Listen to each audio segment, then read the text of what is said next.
Imagine this. It's a quiet Sunday morning in paradise. The waters of Pearl Harbor shimmer under the Hawaiian sun. Sailors are still waking up. Church bells are ringing, and the world feels calm. And then, out of the clouds, they appear. Hundreds of Japanese warplanes, engines screaming, bombs dropping, torpedoes slicing through the harbor. In minutes, battleships are burning, men are trapped below decks, and the Pacific Ocean itself seems to be on fire.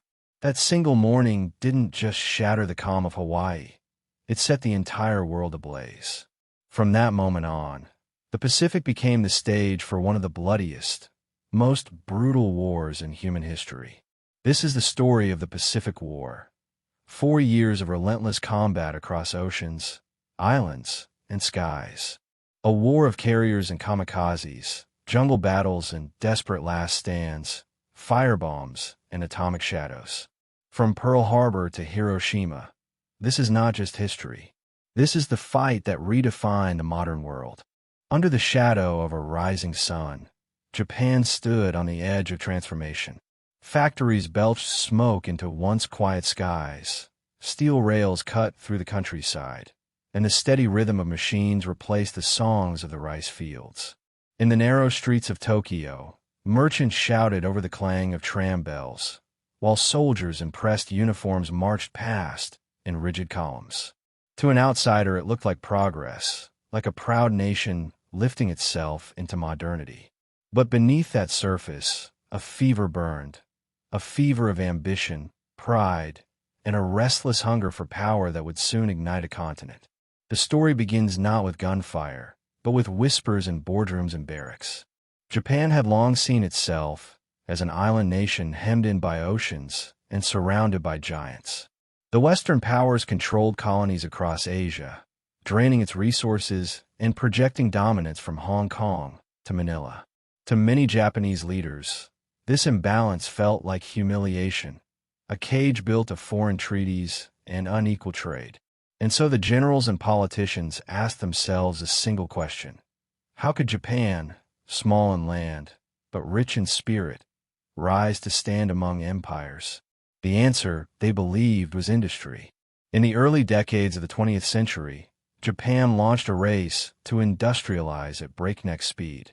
Shipyards hammered out steel hulls, coal mines fed roaring furnaces, and new companies sprang up to fuel the war machine. Names like Mitsubishi and Kawasaki, today linked with cars and motorcycles, then forged engines of war. Smokestacks became as much a part of the skyline as temple pagodas, and the smell of burning coal clung to the air in port cities like Yokohama and Osaka. But industry alone was not enough. A new generation of officers, raised on tales of samurai valor, now wielded influence over the state. They carried themselves with rigid pride, seeing democracy as weakness and compromise as betrayal. In their view, Japan's destiny was not to bow before foreign powers, but to seize its place as the leader of Asia. The military's grip tightened around the government. Cabinets fell, dissenters vanished, and the thunder of boots grew louder in the Diet, Japan's parliament, until it seemed that the voices of the generals drowned out all others. Then came Manchuria. In 1931, under the cover of night, Japanese officers staged an explosion along a railway line near Mukden, blaming Chinese saboteurs. It was a spark in dry tinder. The next morning, Japanese troops surged across the border, rifles gleaming in the pale dawn. Civilians in towns like Harbin awoke to the rumble of tanks and the stench of smoke from burning homes. The invasion was swift, ruthless, and unstoppable. Within months, Japan carved out a puppet state they named Manchukuo, installing a figurehead emperor and draping the land in the red and white flag of the rising sun. To the Japanese public, propaganda posters painted Manchuria as a land of opportunity, rich fields waiting for settlers, vast mines brimming with coal and iron, and endless space for Japan's crowded population. But to the Chinese, it was a wound. Families torn from their homes, farmers forced to work under foreign soldiers, and whispers of atrocities spread like wildfire. Villages were cleared in brutal sweeps, and fear hung heavy in the smoke-choked air. The world watched, but the world did little. The League of Nations condemned the invasion, but Japan brushed off their words as if they were no more than drifting ash. In 1933, Japan simply walked away from the League, declaring to the world that it would follow its own path. It was a chilling signal, a nation no longer bound by international rules, a nation prepared to carve out an empire by force. At home, the drums of militarism pounded louder. Children in schools saluted the flag each morning and sang patriotic songs until the words became second nature. Textbooks rewrote history to glorify past wars, reminding students that to die for the emperor was the highest honor. In the factories, men worked 16-hour days forging bullets, artillery, and aircraft. Women stitched uniforms by candlelight, their hands raw from needle pricks. And across the islands, posters screamed of Japan's divine mission to bring order, prosperity, and unity to Asia under its leadership. Yet not all voices echoed in agreement. In the narrow alleys of Tokyo, whispers of unease stirred. Journalists who dared question the government vanished, hauled off in black cars. University professors who spoke of peace were stripped of their positions. Even in private homes, families lowered their voices, afraid that a careless word might bring a knock at the door. For many ordinary Japanese, there was pride in their country's strength, but also a quiet, gnawing fear of a future spiraling beyond control. By 1937, the fires spread south into China. The Marco Polo Bridge incident, a skirmish near Beijing, escalated into full-scale war. Japanese soldiers, hardened and confident from Manchuria, swept across the plains. Their bayonets caught the morning light as entire divisions marched into ancient cities like Nanjing and Shanghai. The sound of artillery thundered across the Yangtze, drowning out the cries of civilians caught in the crossfire. Smoke blotted out the sun, and the air stank of gunpowder and blood. What followed in Nanjing remains one of the darkest chapters of the 20th century.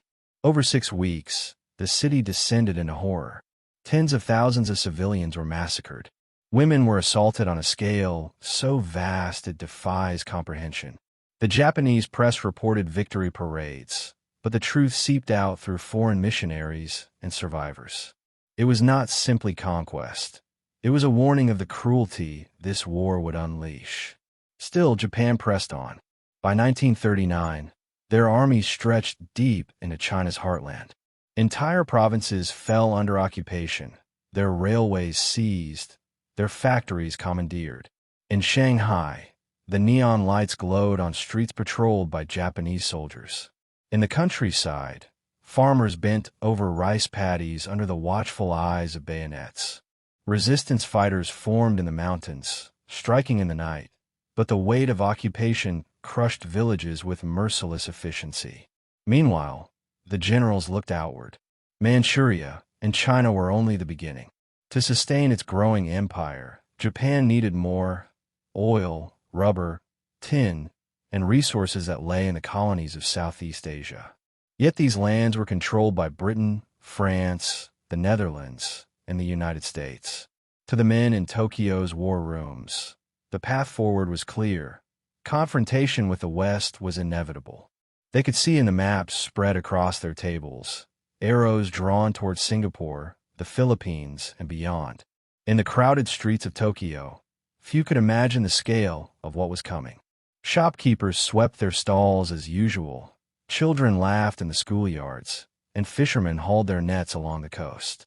But in the smoky rooms of power, plans were drafted that would change everything.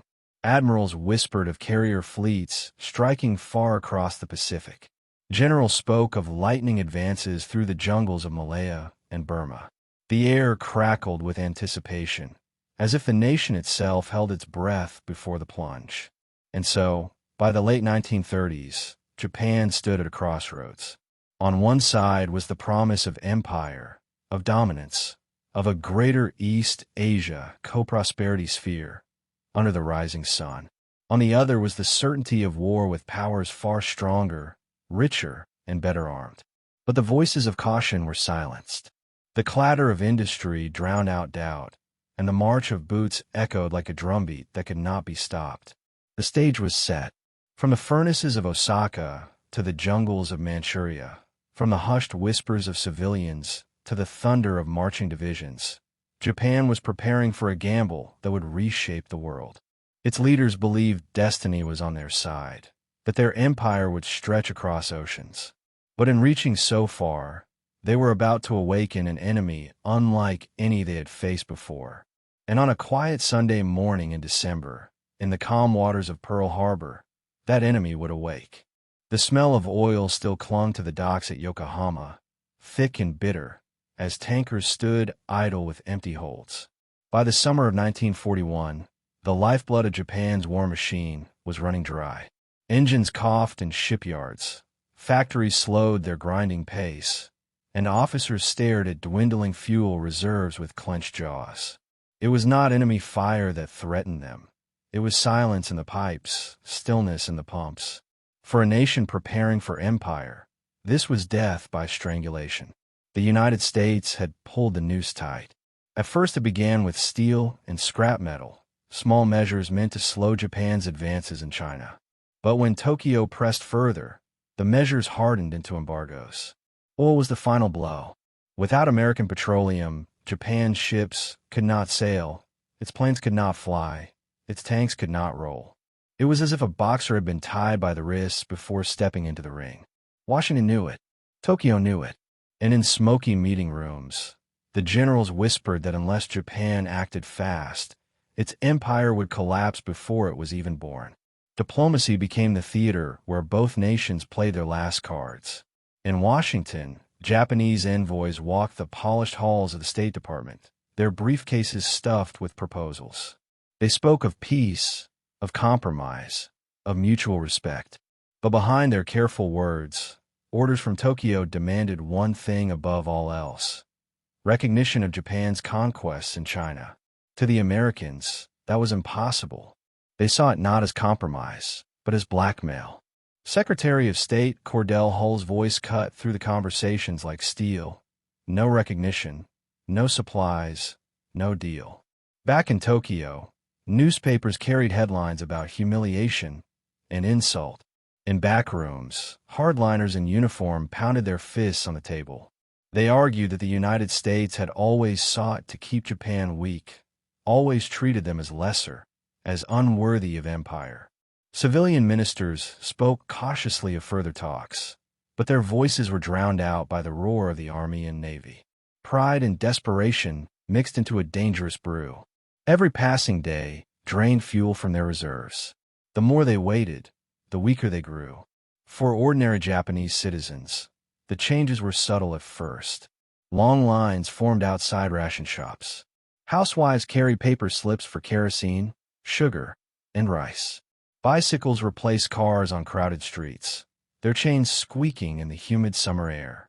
Lanterns replaced electric lights in some neighborhoods, their glow faint against the shadows of the city. People whispered about shortages, about sacrifices, about the burden of destiny. Few spoke of peace. The propaganda posters on every wall screamed that endurance was honor, and honor meant obedience.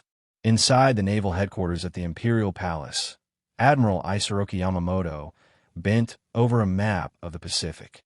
He traced the sea lanes with his finger, imagining convoys of oil tankers streaming from the Dutch East Indies to feed Japan's hungry engines. But every path crossed waters patrolled by American carriers. Yamamoto knew the truth. Japan could not win a long war against a nation as vast and industrial as the United States. But if they struck swiftly, if they crushed the American fleet in one lightning blow, perhaps the enemy would lose the will to fight. It was a gambler's logic, but war often favors those who roll the dice with conviction. In Washington, President Franklin D. Roosevelt walked a careful line. His fireside chats spoke of defense, of preparing against aggression. Yet the American public still recoiled from the idea of another great war. The memories of muddy trenches in France were too fresh, the graves of the Great War too many. Roosevelt knew that Japan's expansion could not be allowed to continue unchecked, but he also knew the American people needed a spark, a reason to fight that could not be ignored. As autumn turned to winter in 1941, the two nations wove a deadly dance of words and silence. Meetings stretched into late nights, the smell of tobacco smoke filling the air, as negotiators argued over ultimatums and proposals. Japan demanded the lifting of sanctions. The United States demanded withdrawal from China. Neither side moved. It was like two trains racing toward each other on the same track, their whistles shrieking, neither engineer willing to pull the brake. In Tokyo, the atmosphere grew electric with tension. Schoolchildren drilled with bamboo spears in the schoolyards.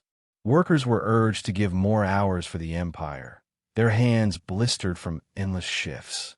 In the harbor, warships rocked against their moorings, their hulls freshly painted black, their guns gleaming under the pale sun. Soldiers whispered among themselves. Where would they go? The Philippines? Malaya? Somewhere far across the ocean. Orders were not yet spoken aloud, but in the silence, they could already hear the rumble of war. For the Japanese leadership, the choice narrowed with each tick of the clock. They could bow to American demands and retreat from China, undoing years of conquest and dishonor. Or they could strike, gambling everything on a bold attack. The decision split even the highest ranks. Some ministers spoke of diplomacy, of patience, of endurance. Others spat the word cowardice across the table. The tension was so sharp it seemed the air itself might snap. In the end, it was the generals and admirals who seized control, their voices rising above all others. The order was given in secret. While diplomats in Washington continued their endless talks, Japan prepared silently for war. Merchant ships were refitted as troop carriers. Soldiers were briefed in hushed tones, their orders sealed in envelopes not to be opened until they were already at sea. Pilots studied maps of distant islands, their eyes tracing the curves of coastlines they had never seen before. Across the nation, families waved goodbye to sons and brothers who vanished into barracks behind tall gates. What made the gamble more dangerous was the timeline. Japan's stockpiles of oil were finite, barely enough to sustain a year of war. If new supplies could not be seized quickly, the empire would grind to a halt. It was a race against the clock, one that forced Tokyo's hand. The Dutch East Indies and its oil fields gleamed on the horizon like a beacon, but to reach them, Japan would have to break through the American and British defenses that stood in the way. On November 26, 1941, a fleet of Japanese warships slipped quietly from the bay of Hido-Kapu, their decks slick with frost, their crews sworn to silence. At their heart were 6 massive aircraft carriers, their holds stuffed with hundreds of planes. Their course was not south, toward the oil fields, but east, straight toward the heart of American power in the Pacific. Pearl Harbor. The operation was codenamed Operation Z, and its secrecy was absolute. Families at home were told nothing. The world knew nothing. Only a handful of men in Tokyo understood the scale of what was about to unfold. Even as the fleet carved its path across the dark waters of the North Pacific, the talks in Washington dragged on. Japanese envoys bowed politely, smiled, and spoke of peace, while the letters in their briefcases concealed instructions to stall, to delay, to keep the Americans blind for just a few days more. It was deception cloaked in diplomacy, and it worked.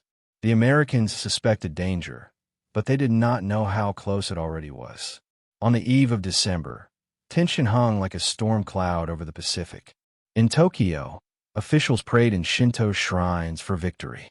In Washington, Roosevelt read intelligence reports with furrowed brows, sensing the horizon darken, but unsure of where the first blow would land. In the harbors of Hawaii, sailors cleaned their decks under the warm sun, blissfully unaware that their lives would soon be measured in minutes.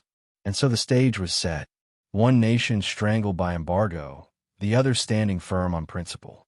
Diplomacy had become a mask, hiding the sharp blade beneath. Japan had chosen its path, and its ships were already moving across the waves. The world still thought peace was possible. But peace was already dead. The sun was about to rise on a Sunday morning that would change history forever. The morning began with silence. Soft waves lapped against the hulls of massive battleships anchored in Pearl Harbor. The Hawaiian sun, just rising, painted the sky in shades of gold and coral. Sailors stretched on deck, some still wiping sleep from their eyes. Others stood in line for breakfast, the smell of bacon drifting from the galleys. It was Sunday, December 7th, 1941, and for most, it felt like any other quiet morning in paradise.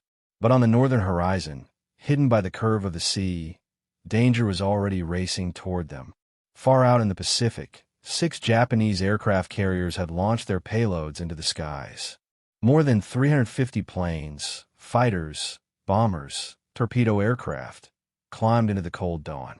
Their engines roared like a swarm of locusts, vibrating the very air.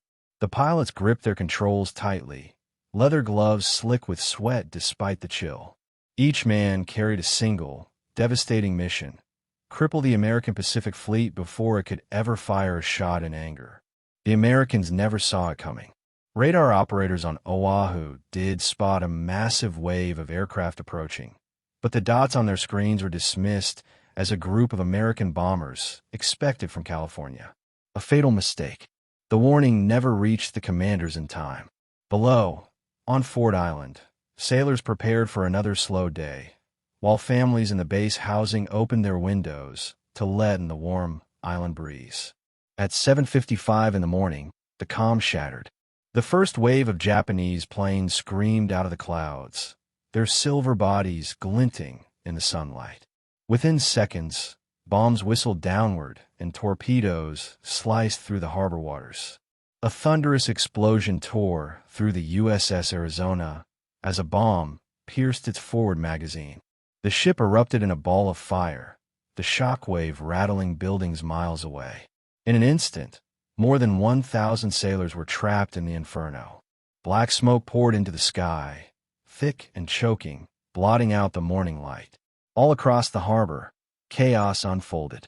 Torpedo planes skimmed the water's surface, their engines howling as they released their deadly cargo. The USS Oklahoma rolled onto its side as multiple torpedoes ripped open her hull. Sailors scrambled across tilting decks, the smell of burning oil mixing with the screams of men thrown into the water. Some clung desperately to floating debris, their faces coated in black sludge. Others swam through flames, licking the surface of the harbor, skin blistering as they fought for breath.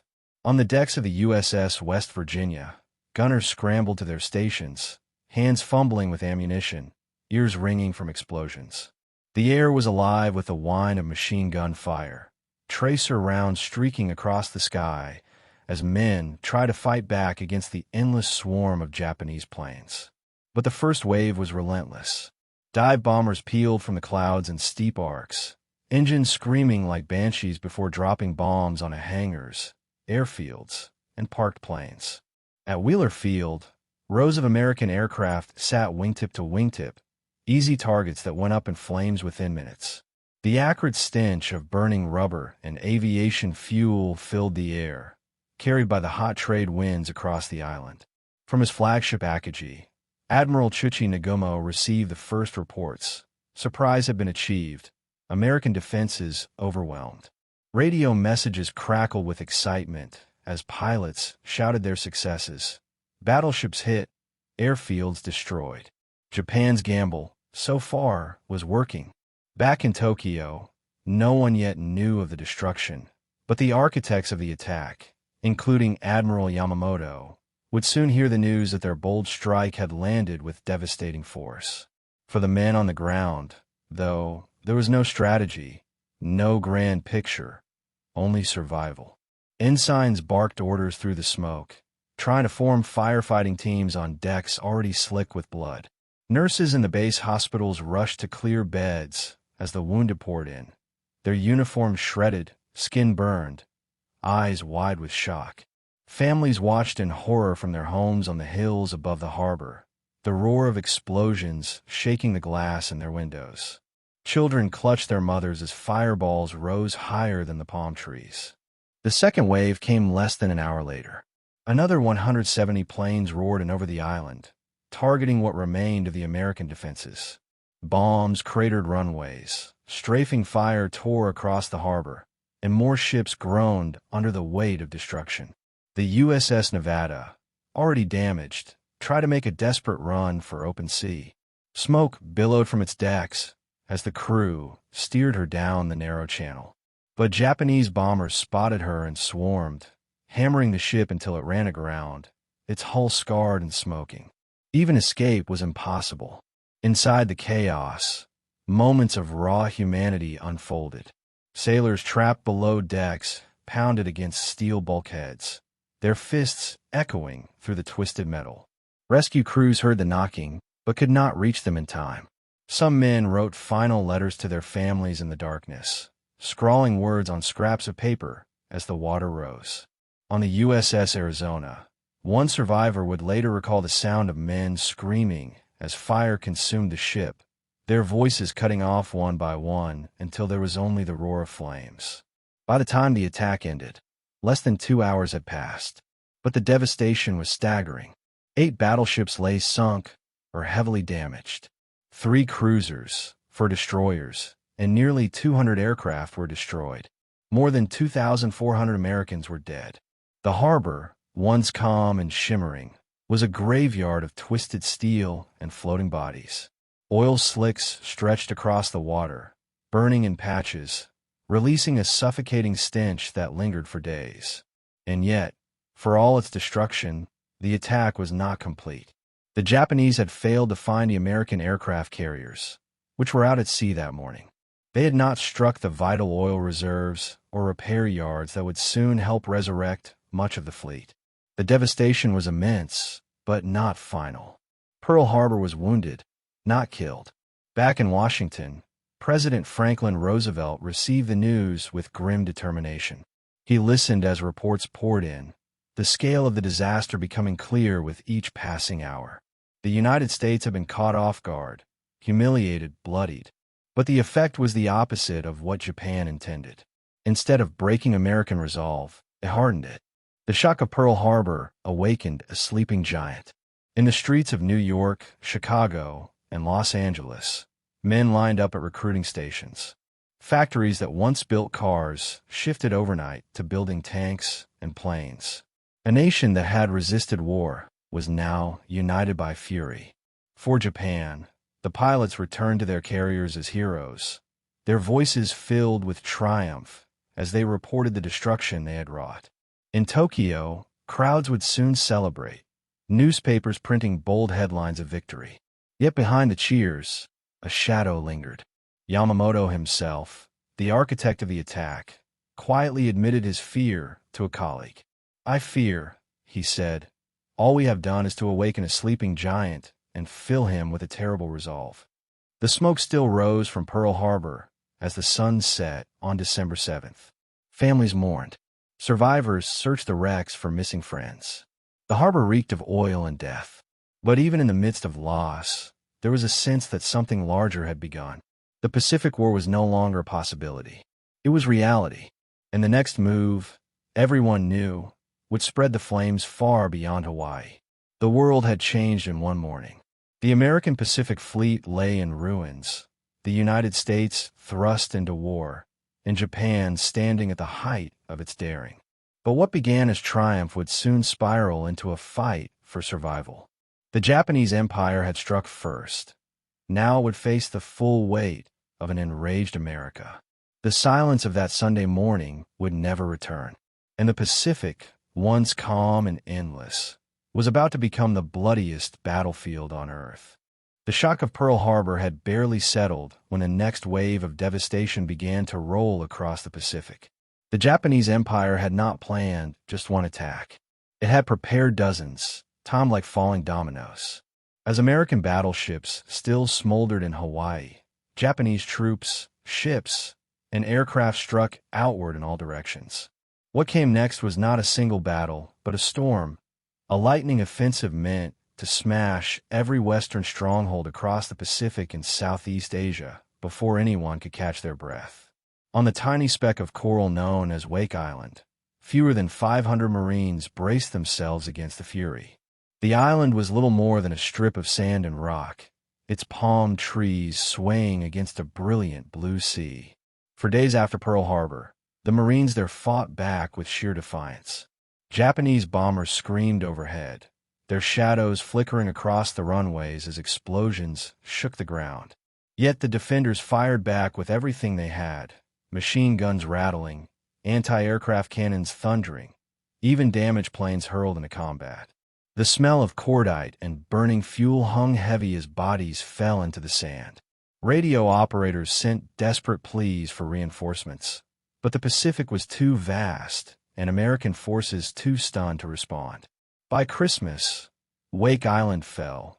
Its surviving defenders marched into captivity, their defiance remembered, but their freedom gone. Guam's story ended even faster. Just 2 days after Pearl Harbor, Japanese troops stormed the island.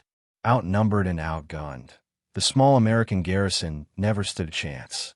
Residents woke to the thunder of artillery and the sight of Japanese landing craft grinding onto their shores.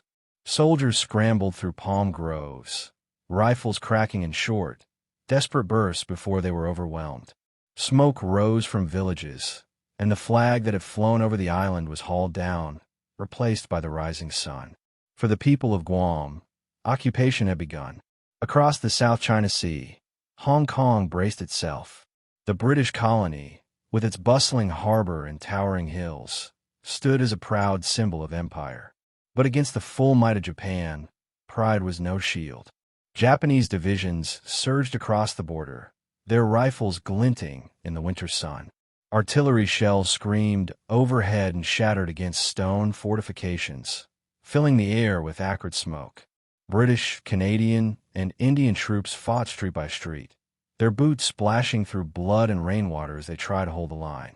Civilians huddled in basements, listening to the staccato rattle of gunfire echo through the city. Hospitals overflowed. Christmas lights still twinkled faintly in windows, but the holiday brought no peace. On December 25th, the British governor surrendered.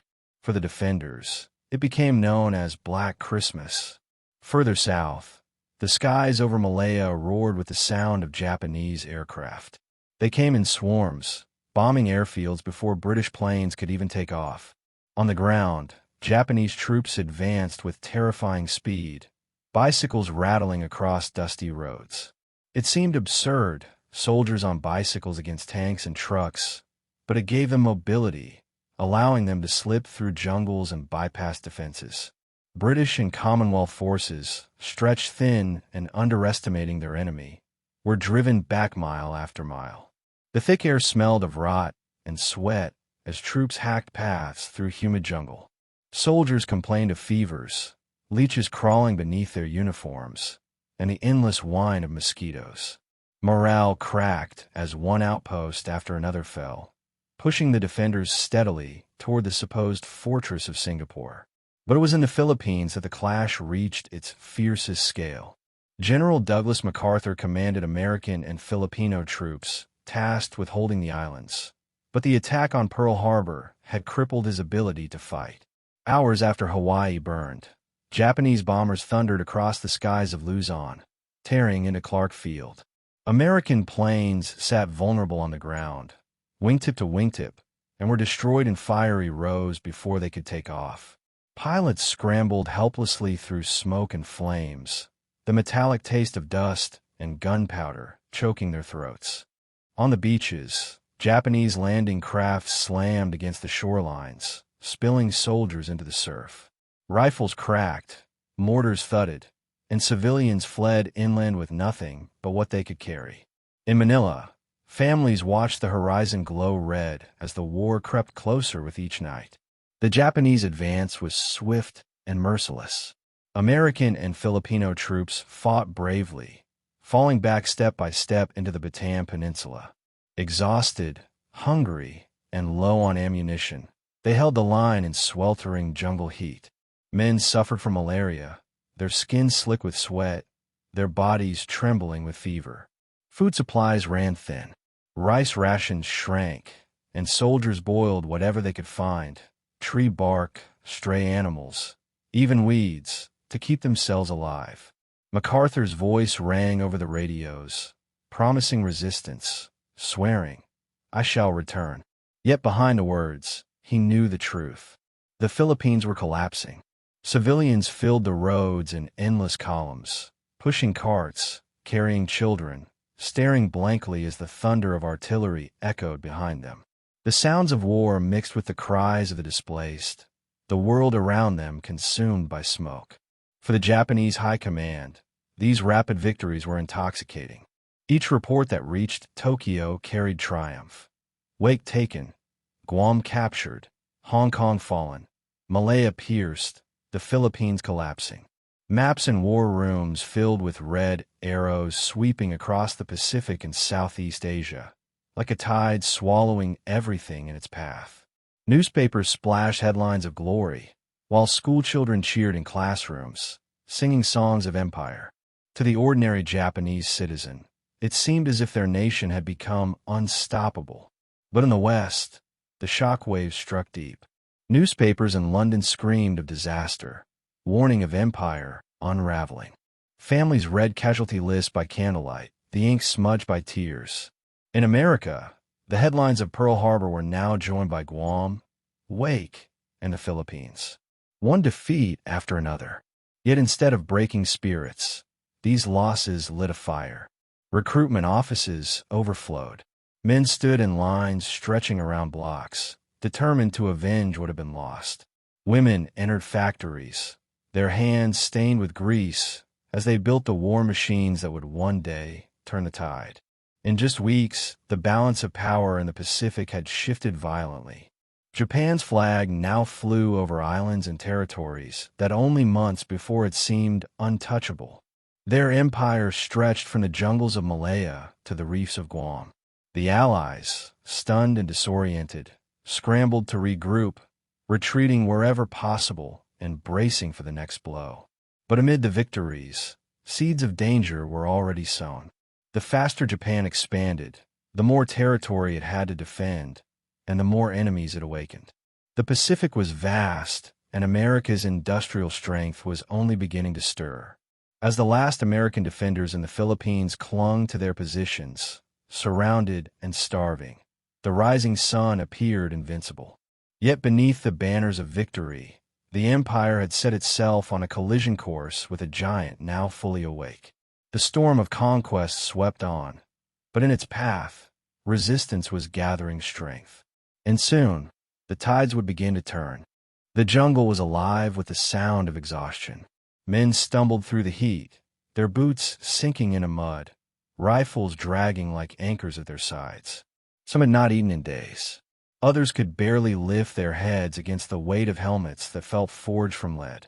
And then came the order no soldier ever wants to hear: surrender.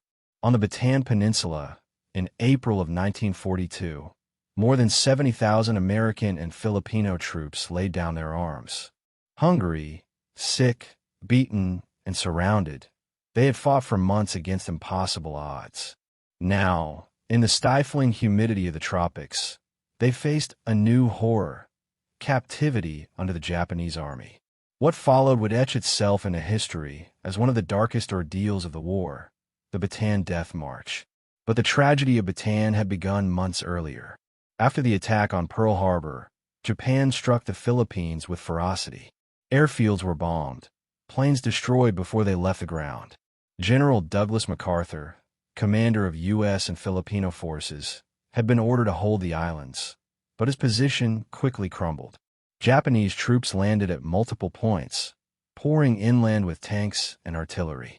MacArthur's soldiers, though courageous, were ill-supplied, short on food, and inexperienced compared to Japan's hardened veterans. Step by step, they were pushed back into the narrow thumb of land jutting out from Luzon, the Bataan Peninsula. For 3 long months, Bataan became a battlefield of desperation. Men dug trenches in sweltering heat, their hands blistered and raw. The smell of sweat and gunpowder clung to the air. Food was scarce.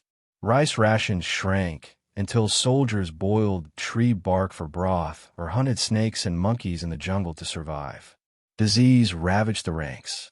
Malaria left bodies trembling with fever. Dysentery weakened men until they could hardly stand, and the thin medical lines overflowed with the dying. Yet despite everything, they fought. American artillery thundered from ridges.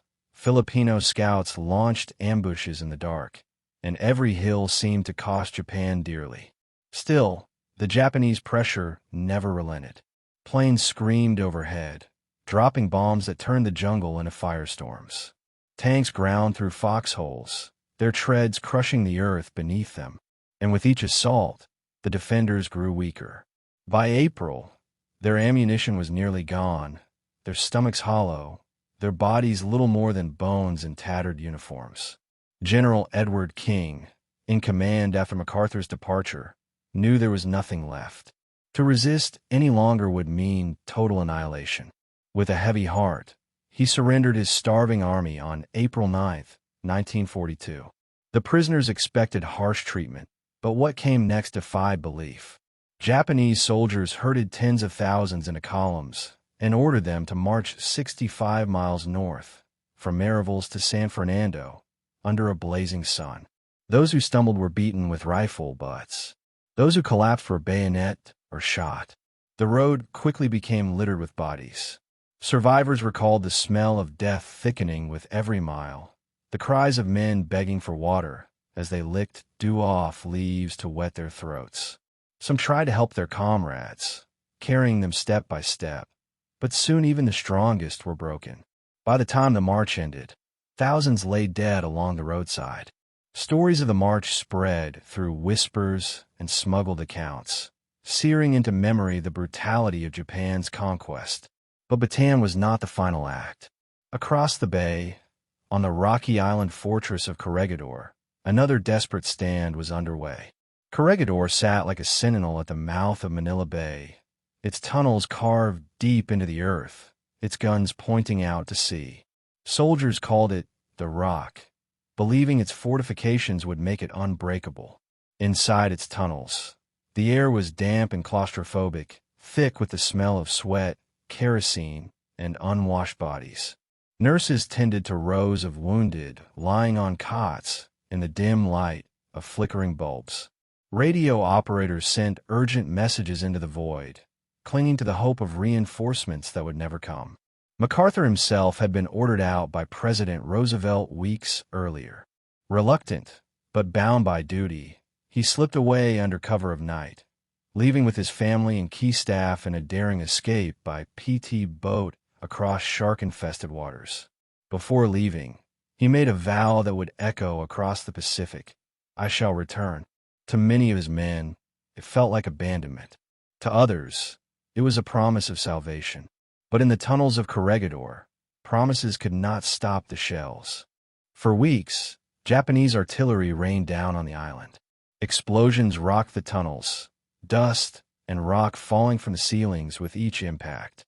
The sound was deafening, unending, a thunder that rattled the bones. On May 6, 1942, Japanese troops landed in force. They stormed the beaches, grenades flashing, bayonets glinting. American and Filipino defenders fought desperately, but their strength was spent. Outnumbered, cut off, and with no hope of relief, the last stronghold in the Philippines fell. With Corregidor's surrender, Japan's conquest of the Philippines was complete. More than 70,000 prisoners now sat in camps, their futures uncertain. Civilians across the islands braced under occupation, facing shortages, forced labor, and the constant presence of foreign soldiers. Families whispered of resistance, but for now, the rising sun flag flew proudly over Manila Bay. For the Allies, the loss of the Philippines was not just military defeat, it was humiliation. America had failed to defend its colony, Britain had lost ground in Asia, and Japan appeared unstoppable. Propaganda in Tokyo boasted of the empire's triumph, of Western weakness shattered in mere months. Yet beneath the celebrations, Japanese commanders knew the cost of holding such vast territory would be immense. Every mile gained was another mile to defend, another risk of overstretched lines. Still, in the spring of 1942, the Japanese Empire stood at its peak. The Pacific had become theirs, stretching from the jungles of Burma to the coral reefs of Wake. America, reeling from the loss of so many men and ships, now faced the monumental task of rebuilding its strength. The shock of defeat cut deep, but anger ran deeper.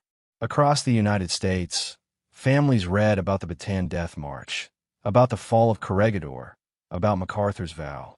Factories roared to life, workers pushing through long shifts, determined to turn grief into steel, fury into firepower. The fall of the Philippines marked the low tide of Allied fortunes in the Pacific. It was a bitter, devastating chapter, a story of bravery crushed under overwhelming force, of endurance pushed past human limits, of promises left hanging in the air. But it was not the end. In the distance, across the dark waters of the Pacific, ships were gathering, planes were being built, and strategies drawn in secret rooms. Japan had won spectacularly, but in winning, it had awakened something far more dangerous. The sleeping giant was stirring, its eyes fixed firmly on the Pacific. And soon, that giant would strike back. The guns of Singapore had been built to face the sea. Enormous coastal cannons, their barrels stretching like steel giants toward the horizon, stood ready to blast any enemy fleet that dared to approach. But when the Japanese came, they did not come from the sea. They came from the north, out of the jungles of Malaya, riding bicycles, marching through mud, slipping past defenses thought impossible to breach. By the time British commanders realized what was happening, the so-called Gibraltar of the East was already crumbling. For weeks, Commonwealth soldiers had retreated through the jungles of Malaya. The air was thick with humidity, the ground crawling with leeches, the nights filled with the endless buzz of insects. Japanese columns moved with startling speed. They carried their supplies on bicycles, pedaling down jungle tracks and narrow roads, moving faster than British trucks bogged down in the mud. At night, their boots splashed silently through streams while exhausted defenders tried to rest in foxholes, their uniforms damp and clinging to their skin. Each morning, new artillery thundered, the air heavy with the stink of cordite and wet earth. In villages along the way, civilians fled with whatever they could carry. Mothers clutched infants, fathers pulled carts stacked with bundles. Children cried as planes swooped overhead, their engines screaming. Bombs turned palm groves into blackened stumps, smoke rising into the gray sky. British officers struggled to hold their lines, but communication was poor, supplies dwindled, and morale fractured. The Japanese seemed everywhere at once, a relentless tide that pushed the defenders all the way back to Singapore Island itself. The fortress city had been considered impregnable. For years, British planners boasted that Singapore could withstand any assault. Its naval base was the crown jewel of Britain's empire in Asia. But the fortress had been built on a fatal assumption that any attack would come from the sea. From the north, defenses were thin, and now Japanese artillery was in range of the city itself. By early February of 1942, shells rained down on Singapore. Streets shook with each impact. Civilians huddled in basements, covering their ears against the thunder and the cries of the wounded. The final assault came quickly. Japanese troops stormed across the Johor Strait under cover of darkness, their rifles flashing in the night. British defenders, stretched thin and exhausted, could not stop them. Soon Japanese units poured into the city. Fires spread across neighborhoods, the smell of burning wood mixing with the acrid reek of explosives. Water mains shattered, flooding streets, while smoke curled through shattered windows. On February 15th, Lieutenant General Arthur Percival, his face gray with exhaustion, walked into the Ford Motor Factory, where Japanese Commander General Tomoyuki Yamashita waited. With shaking hands, Percival surrendered more than 80,000 troops, the largest surrender in British history. The fall of Singapore sent shockwaves around the world. The myth of British invincibility in Asia was shattered in a single day. While Singapore burned, another conquest was already underway. To the south lay the Dutch East Indies, today's Indonesia, a vast archipelago rich with oil. To Japan, those oil fields were lifeblood, the resource that would fuel its empire. Without them, the war could not continue. And so, in early 1942, Japanese fleets fanned out across the islands. At sea, the Allies tried desperately to resist. A combined force of American, British, Dutch, and Australian ships formed what was called the ABDA Command. Their ships clashed with Japanese task forces in battles fought under tropical skies. At the Battle of the Java Sea in late February, Allied cruisers and destroyers fired volley after volley, the sea erupting with sprays of water and flashes of fire. But Japanese torpedoes, long-range, fast, and deadly, tore through their lines. Explosions thundered across the waves, masts toppled, men leapt into oil-slicked waters screaming for help. By nightfall, the Allied fleet was broken. Survivors clung to debris as Japanese searchlights swept across the black waves. The Dutch East Indies was lost. On land, Japanese paratroopers dropped onto key airfields, their silk canopies billowing against the tropical sun. Soldiers stormed oil refineries, securing wells and storage tanks before they could be destroyed. Dutch colonial troops fought stubbornly, rifles cracking in defense of plantations and towns, but they were hopelessly outnumbered. Civilians watched in silence as Japanese flags rose over government buildings. The air was thick with the smell of smoke from sabotaged wells, oil burning black into the sky. For Japan, the conquest was a triumph.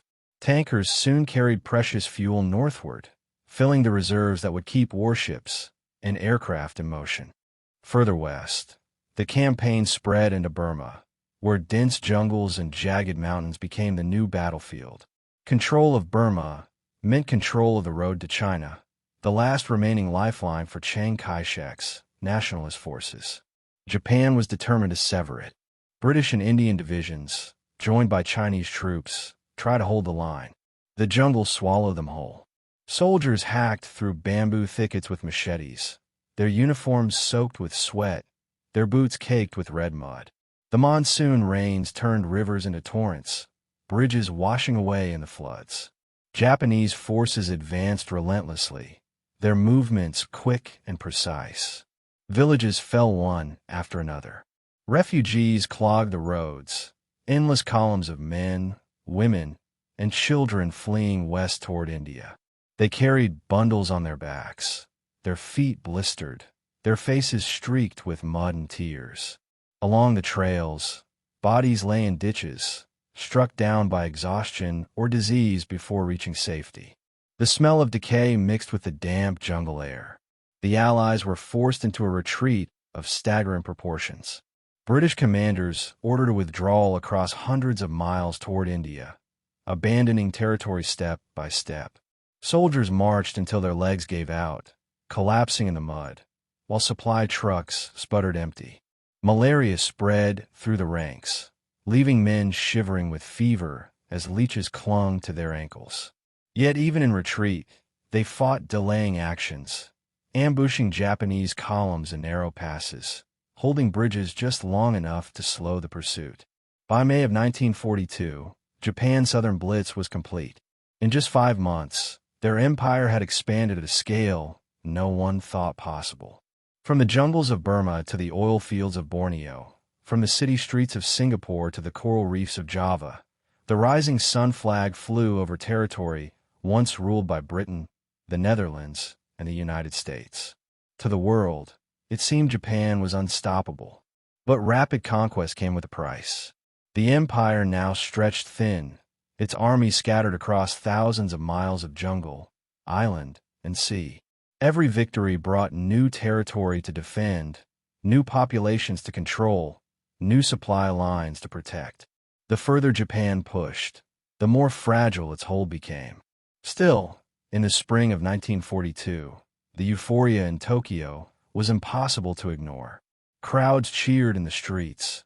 Newspapers blared headlines of glory, and children waved flags as soldiers paraded home on leave.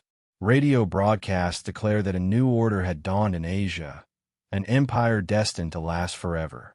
But behind closed doors, Japanese commanders studied their maps with unease. They had struck hard and fast, but the American carriers had escaped destruction at Pearl Harbor. And somewhere across the Pacific, those carriers were still out there, gathering strength, preparing to strike back. The empire stood at its zenith, yet in the distance, a storm was already forming on the horizon. The engines thundered against the salt wind as 16 bombers clawed their way into the sky. It was April 18, 1942, and these lumbering planes had no business being here, taking off from the narrow, heaving deck of an American aircraft carrier in the middle of the Pacific. Yet one by one, each B-25 Mitchell lifted off, skimming the waves, their wings heavy with bombs meant for the heart of Japan. The men inside gritted their teeth, knowing this mission was one of no return. Ahead lay Tokyo.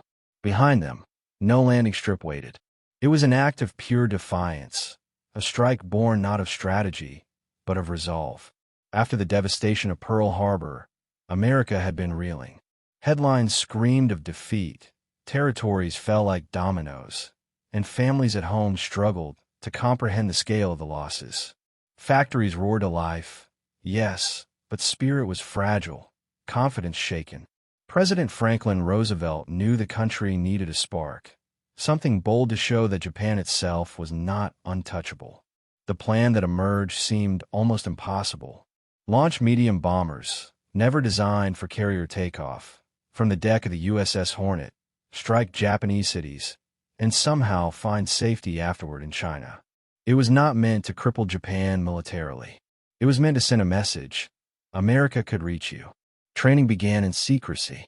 Crews practiced short takeoffs on airstrips marked to match a carrier's deck. Pilots studied maps of Tokyo and other industrial targets, learning the streets from grainy reconnaissance photos. Each man understood the odds. Fuel capacity meant they could not return to the carrier. They would have to push westward, across the sea, across Japan itself, and then fly on into China, hoping to reach friendly territory. Failure meant capture or death. Still, volunteers stepped forward eagerly, their faces set with grim determination. At dawn on April 18th, the mission faced its first twist of fate. The task force was spotted early by Japanese patrol vessels, forcing the order to launch more than 150 miles farther from Japan than planned. It meant fuel would be even tighter, but there was no turning back. Lieutenant Colonel James Doolittle, a seasoned aviator and the mission's leader, gave the signal. Engines roared. The first bomber lurched forward, bouncing against the deck as the Hornet pitched in heavy seas. The crew held their breath. Then, just before the bow, the plane lifted, wheels clearing the spray by feet. One by one, the rest followed. For hours, they skimmed across the waves, engines droning, the crews packed tight in the cold, cramped fuselages.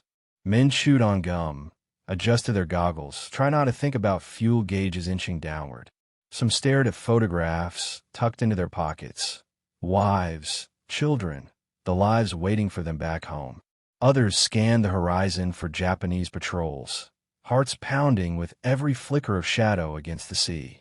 Then, at last, Japan's coastline came into view. Tokyo was not ready. Sirens wailed as the bombers swooped in, their propellers howling through the morning air. Bomb bay doors opened and steel canisters dropped, whistling down on factories, docks, oil tanks, and military facilities. Explosions shook the ground, black smoke rising into the clear sky. Civilians ran through the streets, their eyes wide with shock. For months, propaganda had promised that Japan's homeland was safe, that enemy bombs would never touch its soil. Now, in broad daylight, American aircraft thundered overhead, their silhouettes casting fear onto the capital itself. The raids were brief but electrifying. Beyond Tokyo, other planes struck Yokohama, Kobe, Osaka, and Nagoya. Fires burned in industrial districts, flames licking at warehouses and shipyards. The smell of burning oil and scorched timber carried across neighborhoods. Japanese anti-aircraft guns barked into the sky, black puffs bursting around the bombers. But most of the planes slipped away untouched. Pilots felt the concussions rock their cockpits, glass rattling as they pulled up sharply, hearts racing. Behind them, cities burned. Ahead of them, only uncertainty. As the bombers turned west, fuel gauges sank into the red. They had no chance of reaching designated bases. Darkness fell, clouds rolled in, and rain streaked across windshields. Crews braced for the inevitable. One by one, planes crash-landed in China or ditched along the coast. Some men staggered from wreckage, soaked and bruised, hiding in rice paddies from Japanese patrols. Others were captured, dragged into prisons where harsh interrogations and starvation awaited. A few never made it at all, vanishing into the Black Sea or mountains. Doolittle himself crash-landed in China, expecting that the mission had been a failure. He feared court-martial, believing the damage inflicted had been too small to justify the cost. But when news reached America, the effect was electric. Newspapers splashed headlines of Tokyo bombed. Crowds cheered in the streets. Families who had mourned defeat now tasted hope again. The strike had lifted morale like a lightning bolt, proof that Japan's shield was not impenetrable, proof that America was striking back. Roosevelt, with a sly smile, told reporters the bombers had launched from a secret base in Shangri-La, playing into the myth and mystery of the mission. In Tokyo, the raid shook Japan to its core. Though the physical damage was limited, the psychological impact was immense. Civilians questioned their safety. Military leaders were enraged that American bombers had penetrated their defenses so easily. The humiliation was intolerable. In response, the Japanese High Command made a fateful decision to push their defensive perimeter even farther east, to hunt down and destroy the American aircraft carriers before they could ever threaten the homeland again. That decision set the stage for a clash that would change the war, the Battle of Midway. For the men of the Doolittle Raid, the cost was heavy. 8 were captured. 3 were executed by a firing squad. Another died in prison. The survivors carried scars, physical, emotional, and invisible. Yet their mission lived on as a symbol. They had flown into the heart of the enemy, knowing they would not return. They had shown the world that Japan could be struck, that America was not broken, and that the tide could, and would, turn. The night sky over China glowed faintly with burning wreckage. Survivors stumbled through villages, helped by peasants who risked their lives to hide them from Japanese patrols. In Tokyo, fire crews shoveled ash from smoldering ruins. And far out on the Pacific, Japanese admirals marked their maps, plotting the next great gamble of the war. The Doolittle Raid was small in scale, but enormous in consequence. It was the first whisper of a storm that would soon roar across the ocean. And that storm was heading straight for the heart of Japan's power. The sea was calm, but the air vibrated with tension. 2 vast fleets moved toward one another in the Coral Sea. Yet the men aboard never saw their enemies directly. No guns fired across the water. No battleships traded broadsides in thunderous duels. Instead, the ocean stretched empty and silent, while far above, swarms of aircraft arced toward unseen targets. For the first time in history, a naval battle would be fought entirely by planes launched from carriers. The men below waited in steel decks, listening for the distant rumble of engines, knowing their fate rested on battles they could not witness. In May of 1942, Japan's juggernaut seemed unstoppable. Territory after territory had fallen, from Malaya to the Philippines to the Dutch East Indies. Now, their eyes turned southward. The plan was bold. Capture Port Moresby in New Guinea, and with it, gain a base from which to threaten northern Australia. If Port Moresby fell, Japan could sever supply lines between America and Australia, isolating an ally and tightening its grip on the Pacific. But the Allies had broken parts of Japan's naval code, and they knew the plan before it unfolded. For once, they would not be caught off guard. American carriers USS Lexington and USS Yorktown steamed north to intercept, joined by Australian cruisers. They faced Japan's Shokaku and Zuikaku, veterans of the Pearl Harbor strike, along with the smaller carrier Shoho. It was a gamble for both sides. Carriers were fragile giants, floating airfields with enormous striking power, but thin armor. Lose one, an entire fleet could be crippled. In the Coral Sea, both navies sought the same prize: to find and destroy the enemy carriers before their own were discovered. On the morning of May 4th, Japanese planes roared over Tulagi, a small island in the Solomons. Bombs splashed into the harbor, sinking patrol craft and scattering defenders.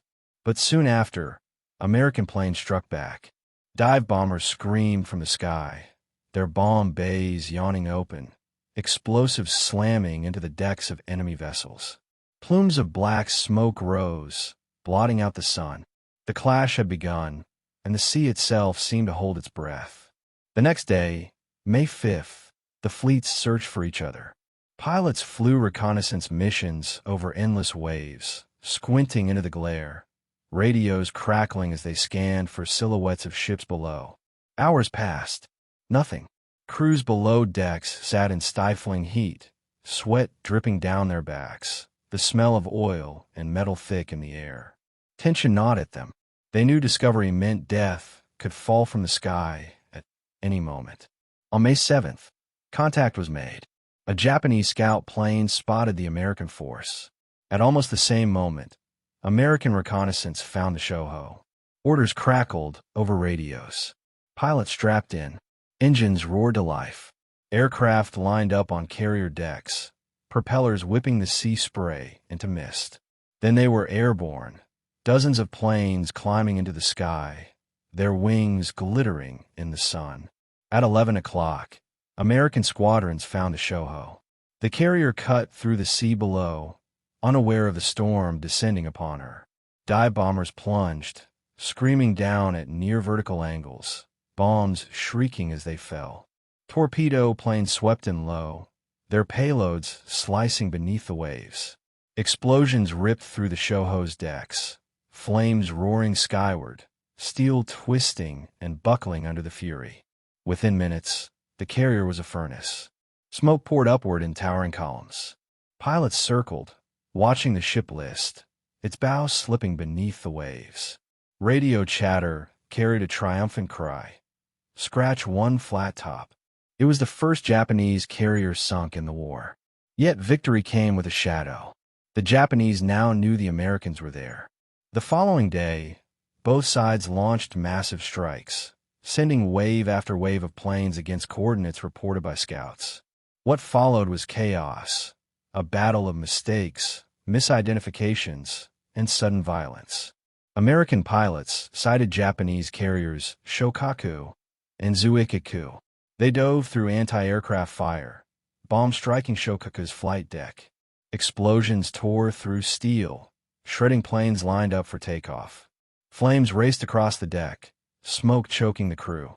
Shokaku was crippled, forced to withdraw. But Zuikaku remained untouched, shielded by clouds that swallowed it from sight. Pilots cursed into radios, fuel running low, as they turned back empty-handed. At the same time, Japanese squadrons found the USS Lexington and USS Yorktown. The sea erupted with fire as torpedoes streaked in from low-flying planes. Bombs smashed into decks, sending shutters through the steel hulls. The Lexington took the brunt. Explosions rattled through her innards, knocking men off their feet, filling compartments with smoke.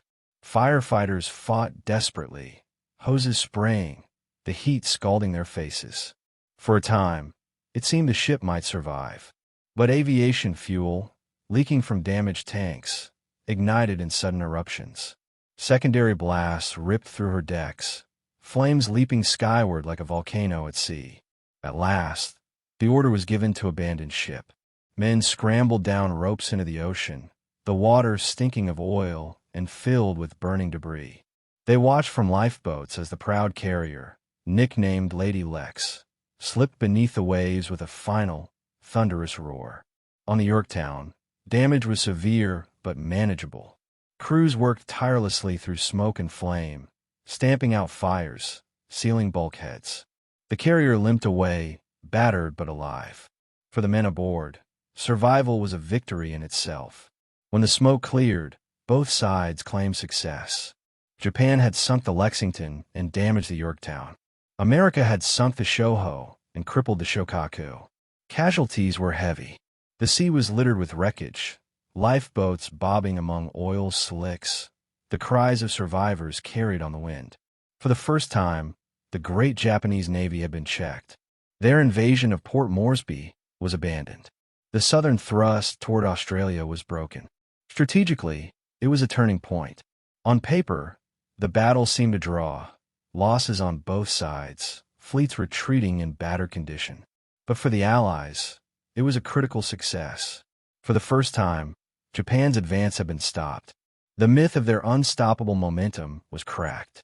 Australia was safe, supply lines remained open, and hope flickered where before there had been only fear. For the men who fought, it was a battle unlike any they had known. Sailors spoke of the eerie quiet, ships never sighting the enemy, fighting a foe they could not see. Pilots told of endless oceans stretching beneath them, fuel gauges running low, the terror of diving into walls of anti-aircraft fire. Survivors of the Lexington remembered the heat of steel decks beneath their hands as they crawled through smoke, the roar of fire, the choking taste of oil-filled seawater as they leapt overboard. The Battle of the Coral Sea had changed not only tactics, but the very psychology of naval warfare. Back in Tokyo, the loss of Port Moresby stung. Admirals studied their maps and shifted their plans. They had failed to cut off Australia. The empire remained powerful, but its aura of invincibility had dimmed. In Washington, Roosevelt hailed the battle as proof that America could, and would, turn the tide. Newspapers ran stories of courage, of pilots who had braved impossible odds, of sailors who had gone down with their ships. Yet even as America celebrated, darker clouds gathered. The Yorktown limped back to Pearl Harbor for frantic repairs. Japan's carrier force, though bloodied, remained strong. And in the weeks ahead, they would launch an even greater gamble. Their eyes turned toward Midway, a tiny atoll in the middle of the Pacific, where the fate of the war would be decided. The Coral Sea had been the world's first carrier battle, a glimpse of a new kind of warfare that would dominate the rest of the conflict. It ended not with triumphal certainty, but with tension, with both sides nursing wounds and plotting their next moves. The ocean stretched silent once again, but beneath that silence, the storm was building. Midway was coming, and it would shake the Pacific to its core. The ocean was deceptively calm, a vast blue mirror stretching to the horizon. But beneath that silence, two armadas were hunting each other in a deadly game of shadows. It was June 4th, 1942, and the next few hours would decide the fate of the Pacific War. On the American carriers Enterprise, Hornet, and the hastily repaired Yorktown, pilots tightened their straps, sweat dripping into their eyes. Engines roared, the decks trembled, and men stared out across endless waves knowing they were about to gamble their lives and the future of their country against the most powerful navy on Earth. The Japanese came to Midway confident and prepared. Their plan was ambitious. Admiral Isoroku Yamamoto intended to lure the weakened American fleet into a trap, crush it, and secure dominance over the Pacific once and for all. To him, Midway Atoll, a small speck of coral and sand halfway between Asia and America, was the bait. Once captured, it would serve as an outpost threatening Hawaii itself. Japan's carriers, Akagi, Kaga, Soryu, and Hiryu, all veterans of Pearl Harbor, sailed with hundreds of aircraft ready to deliver the decisive blow. Yamamoto believed surprise was his ally. What he didn't know was that American codebreakers had already cracked parts of Japan's naval cipher. In a small, dimly lit room in Hawaii, cryptanalysts at Station Hypo had pieced together the puzzle. They intercepted Japanese messages referring to a target called AF. To confirm it was Midway, American commanders sent a fake radio message claiming Midway's water desalination plant had broken. Hours later, Japanese transmissions reported that AF was short on water. The deception worked. The trap was revealed. Admiral Chester Nimitz now knew exactly where Yamamoto would strike, and he positioned his carriers to ambush the ambushers. As dawn broke on June 4th, Japanese aircraft roared off their carriers, black silhouettes against the rising sun. Their engines thundered as they pounded Midway Island itself, bombs tearing into runways, storage tanks, and anti-aircraft guns. Marines stationed on the atoll fought back desperately, firing machine guns into the sky as the air filled with the acrid tang of cordite and the screams of wounded men. Smoke billowed from craters, but the island's defenders held on. While Japan's attention was fixed on Midway, American carriers were already launching their own waves of planes. For the pilots of Torpedo Squadron 8, it felt like suicide.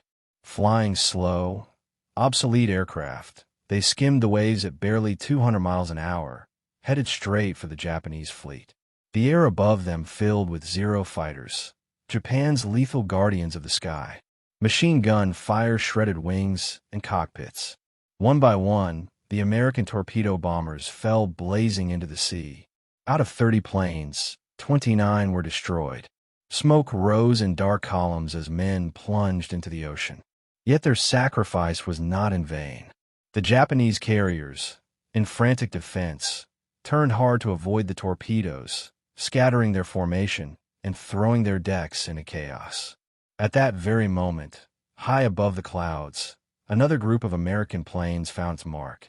Dive bombers from the Enterprise and Yorktown emerged from a patch of sky the Japanese had not guarded.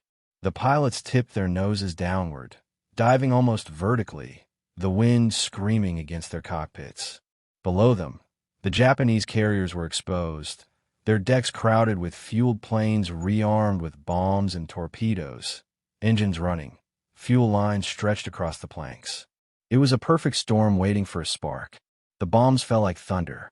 One struck the Kaga, ripping through the deck and detonating amid planes armed with explosives. The carrier erupted in a massive fireball, flames racing across its surface. Another struck the Akagi, the flagship of Pearl Harbor, igniting an inferno that swallowed her deck in minutes. The Soryu took 3 direct hits, explosions ripping her apart, her crew leaping desperately into the sea to escape the heat. Within 5 minutes, 3 Japanese carriers were burning beyond salvation. The ocean that had seemed so calm now boiled with destruction. Men dove into oil-slicked waters, their screams carried on the wind. The smell of burning fuel and charred flesh clung to the air.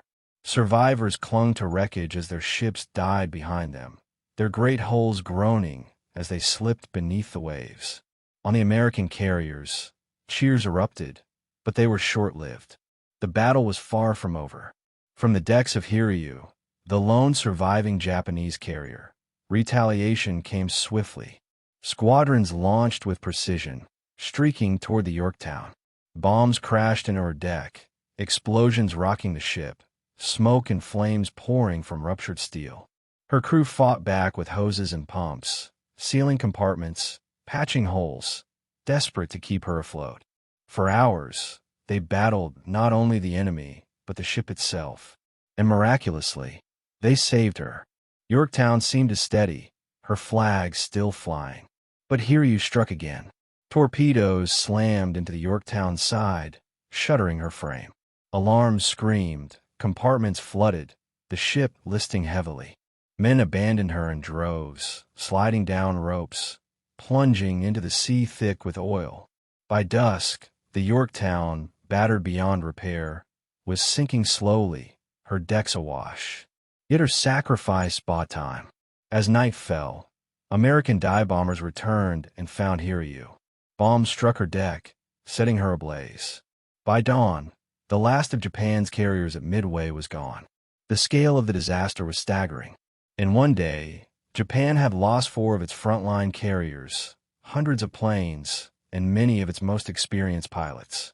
The carriers that had once struck Pearl Harbor now lay at the bottom of the Pacific.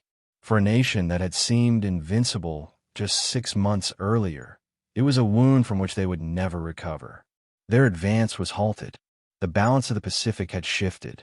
On the decks of American ships, exhaustion gave way to relief. Pilots stumbled from their cockpits, faces pale, uniforms soaked with sweat. Sailors embraced one another, staring across a sea littered with burning debris. For the first time since the war began, the Japanese were not advancing. For the first time, the Americans had seized the initiative. Back in Washington, Roosevelt received the news with quiet satisfaction. The American people, still mourning Pearl Harbor and Bataan, now had a victory to rally around. Newspapers declared Midway a turning point, and for once, the headlines told the truth. The tide had turned. In Tokyo, the shock was profound. Yamamoto, who had warned of awakening the sleeping giant, now saw his fears realized. His fleet was crippled. The best of his pilots, men who had trained for years, were gone in weeks. Japan still had power, still held vast territories, but the momentum was broken. From now on, every mile gained would have to be defended, every ship lost harder to replace. The Battle of Midway was more than a clash of steel and fire. It was a triumph of intelligence, bravery, and chance. Codebreakers in cramped rooms, pilots who dove through walls of flak, sailors who fought to keep crippled ships alive. Together, they had turned the tide of the war. Yet victory did not mean safety. The Pacific was still vast. Japan remained dangerous, its armies entrenched across Asia, and its fleets still formidable. Ahead lay island after island, jungle after jungle, battles that would demand even greater sacrifices. Midway was not the end. It was the beginning of a long, bloody road back across the Pacific. The ocean that had claimed so many that June day grew quiet again, waves rolling over wreckage as if nothing had happened. But beneath that surface, history had shifted.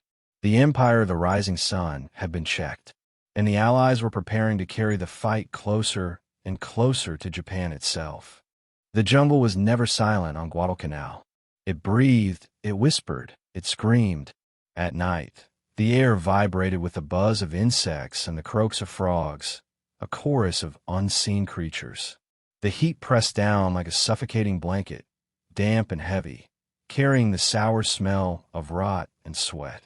In this place, soldiers stumbled through tangled vines and ankle-deep mud, their uniforms soaked, their nerves frayed. And at any moment, a burst of gunfire could rip through the foliage, or a sudden shout in Japanese could shatter the dark.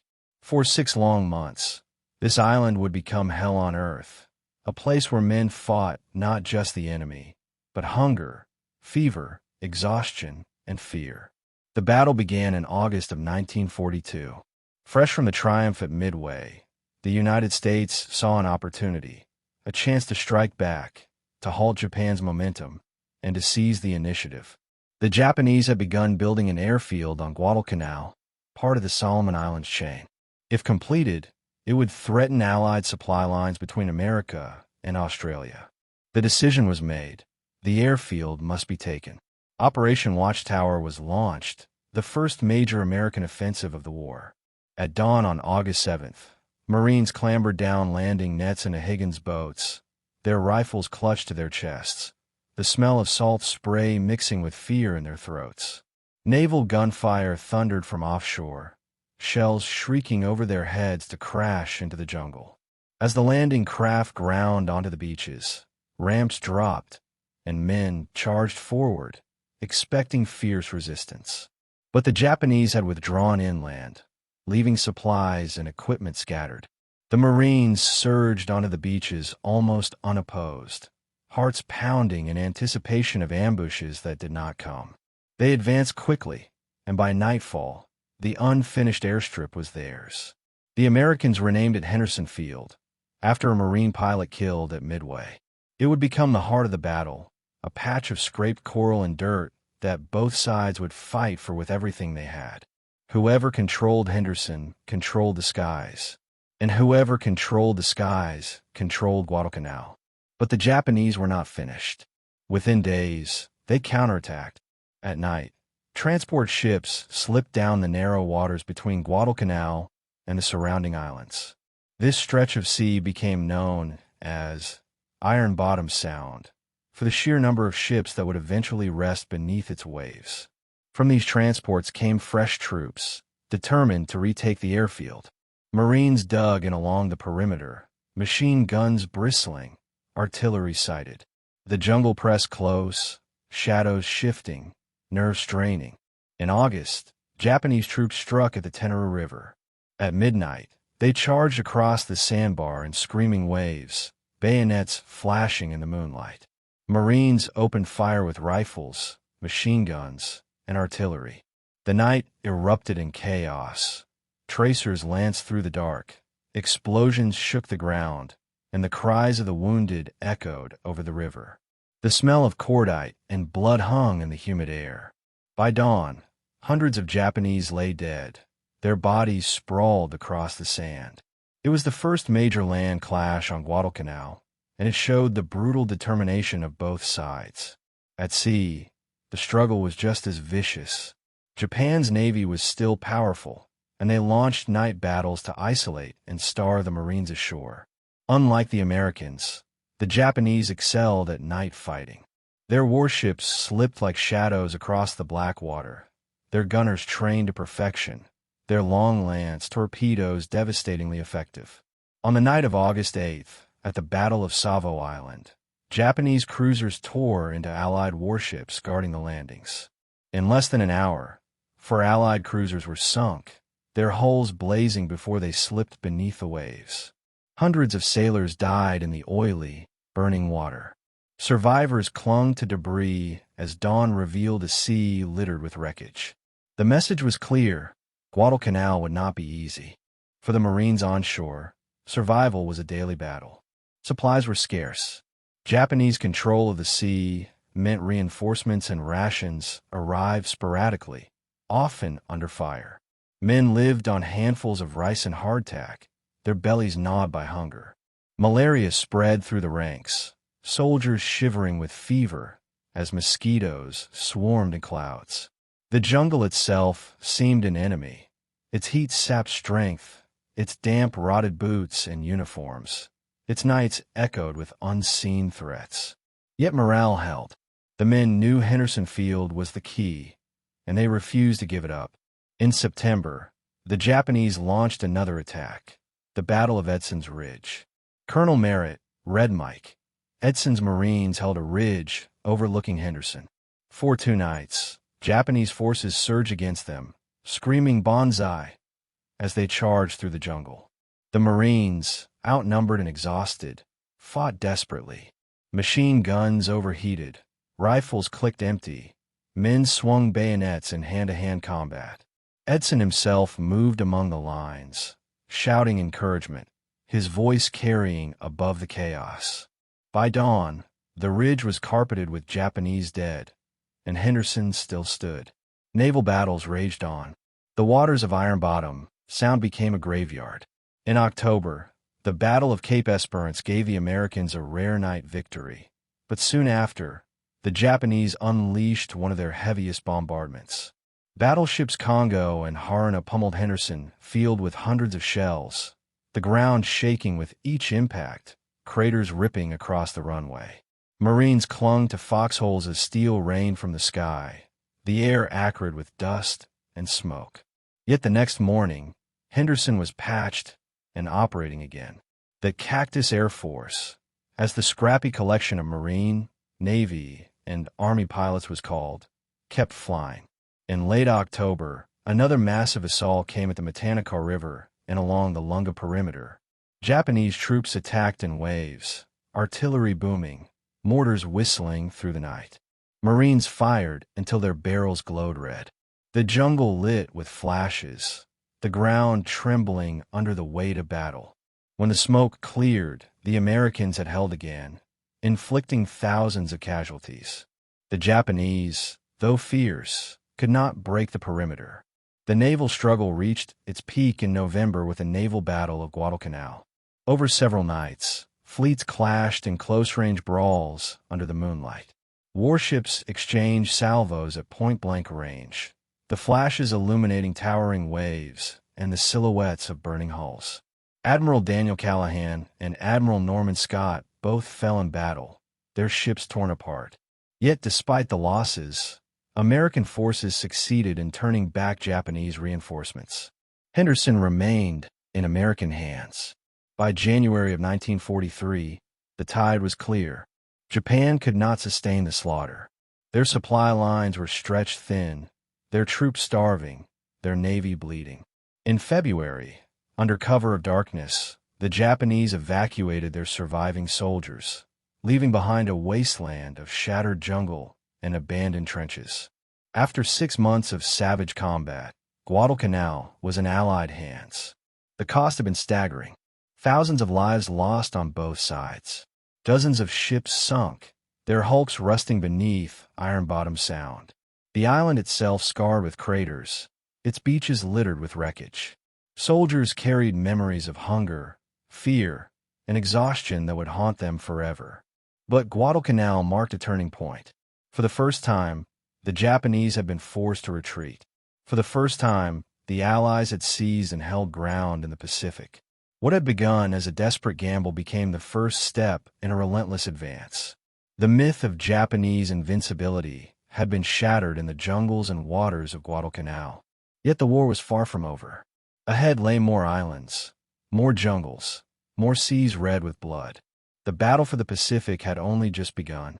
And soon, the flames of Guadalcanal would spread across the Solomon Islands, New Guinea, and beyond, as the Allies carried the fight closer and closer to Japan's doorstep. The map of the Pacific stretched endlessly, dotted with chains of islands like stepping stones scattered across a vast blue sea. Each dot looked small, almost insignificant, but every one carried the weight of war. After Guadalcanal, the Allies faced a brutal reality. Thousands of miles stood between them and Japan. Every mile was defended by bunkers, airfields, and fanatical soldiers who would fight to the last man. To march straight through would be suicide. So American commanders devised a new strategy. They would not batter down every fortress. They would leapfrog, skipping past strongholds, leaving them to wither in isolation. It would be called island hopping, and it would change the war. The plan was bold but simple in concept. Instead of fighting for every piece of land, the Allies would seize only those islands that mattered most: airfields, supply bases, and staging points. Think of it like climbing a ladder in the dark, skipping broken rungs, and stepping only where the footing was strongest. The skipped islands, cut off from supplies and reinforcements, would slowly starve, their garrisons left behind as the tide of war swept past them. Two great figures led this campaign, each with his own style, his own theater of war. In the Southwest Pacific, General Douglas MacArthur, tall, dramatic, pipe clenched between his teeth, vowed to return to the Philippines. His advance would snake along New Guinea and then northward.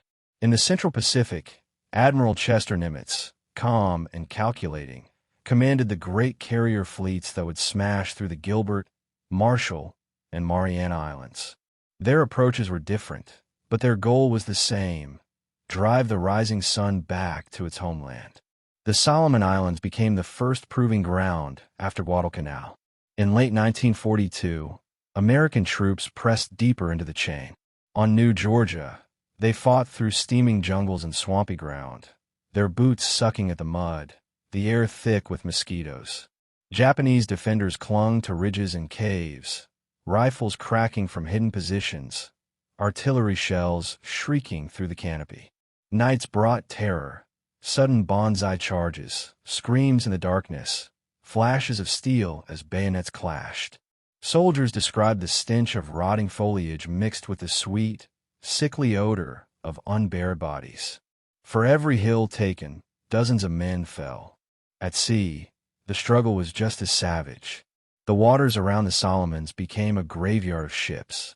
Destroyers darted like wolves in the night, their guns flashing, torpedoes streaking through the black water.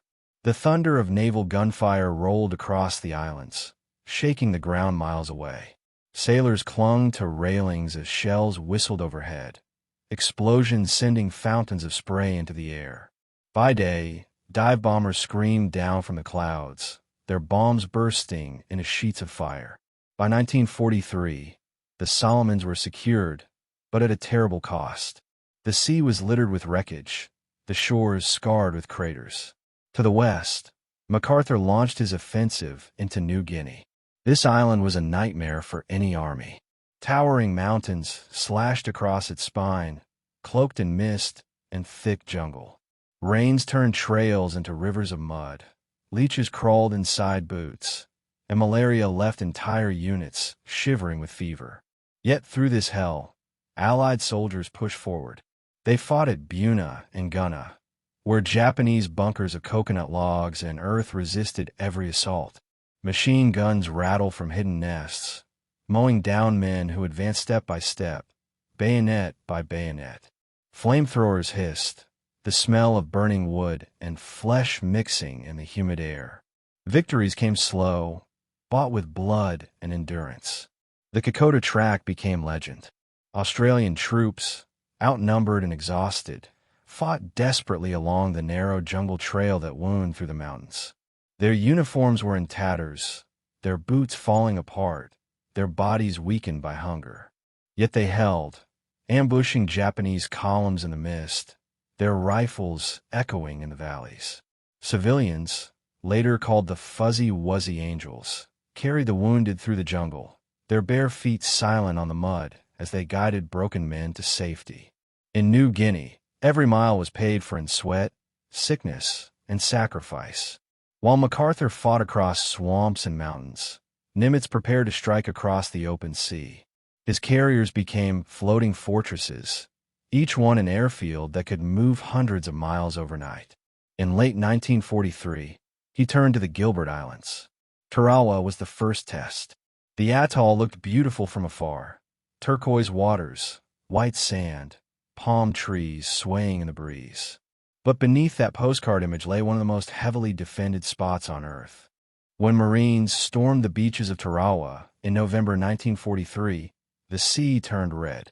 The tide was lower than expected, and landing craft ran aground on reefs hundreds of yards from shore. Men leapt into waist-deep water, struggling forward under machine gun fire that cut through the waves. The air was filled with the crack of bullets, the thunder of artillery, and the screams of the wounded. The stench of cordite and salt water choked the air. For 76 hours, Marines clawed their way forward, tossing grenades into bunkers, fighting hand-to-hand. When it was over, thousands were dead, and the island was a shattered ruin. But the lesson was clear. Every inch of the Pacific would be bitterly contested. The strategy of bypassing strongholds became crucial. Instead of battering down every fortress, Nimitz and MacArthur learned to leap past them. Rabaul, once the mighty Japanese stronghold in the Bismarck Archipelago, was never directly assaulted. Instead, the Allies seized surrounding airfields, cutting Rabaul off like a limb starved of blood. Bombers pounded it daily, reducing it to rubble. Its garrison, tens of thousands strong, was left to rot, their power useless as the war swept past. This approach saved countless lives, but it was still a brutal grind. Each chosen island became a battlefield of desperation. On New Guinea, soldiers hacked airstrips out of jungle with machetes, their skin blistered with insect bites, their bodies weakened by malaria. On the Solomons, men fought in mud-filled foxholes, rain soaking their ammunition, the stench of death ever present. On Tarawa, Marines waded through coral shallows littered with bodies, the heat baking the sand until it scalded bare skin. The war was fought not just with bullets and bombs, but with endurance against the elements themselves. Amid all this, the rivalry between MacArthur and Nimitz grew sharper. Both were brilliant, both ambitious, both determined to claim the path that would lead to ultimate victory. MacArthur envisioned his march through New Guinea as the rightful road to the Philippines, his destiny tied to his vow to return. Nimitz, with his powerful carrier fleets, believed the Central Pacific offered the fastest, most direct strike toward Japan. Roosevelt and the Joint Chiefs allowed both to proceed, creating a two-pronged advance that would eventually converge on the enemy's doorstep.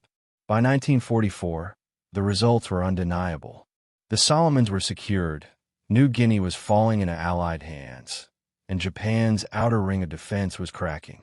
The once mighty empire was being pushed back, mile by mile, island by island. Yet for every victory, the cost was steep. Soldiers wrote letters home from the jungles, describing the endless rain, the fevers, the stench of death. Sailors on carriers spoke of nights spent under red battle lamps, the drone of engines above, the fear that every shadow on the horizon might be another enemy fleet. The Pacific was vast, and its conquest demanded everything. But there was no turning back. Island hopping had given the Allies a new rhythm. Leap, strike, bypass, move again. Japan's fortress islands, once seen as unassailable, were being isolated and left behind, their defenders powerless. The empire was bleeding territory, its perimeter shrinking under the relentless advance. Yet even as American flags rose over new airfields and bombers stretched their reach closer to Japan, the commanders knew the hardest battles still lay ahead. Tarawa had been a taste. Soon would come Saipan, Guam, Tinian, Peleliu, Iwo Jima, Okinawa.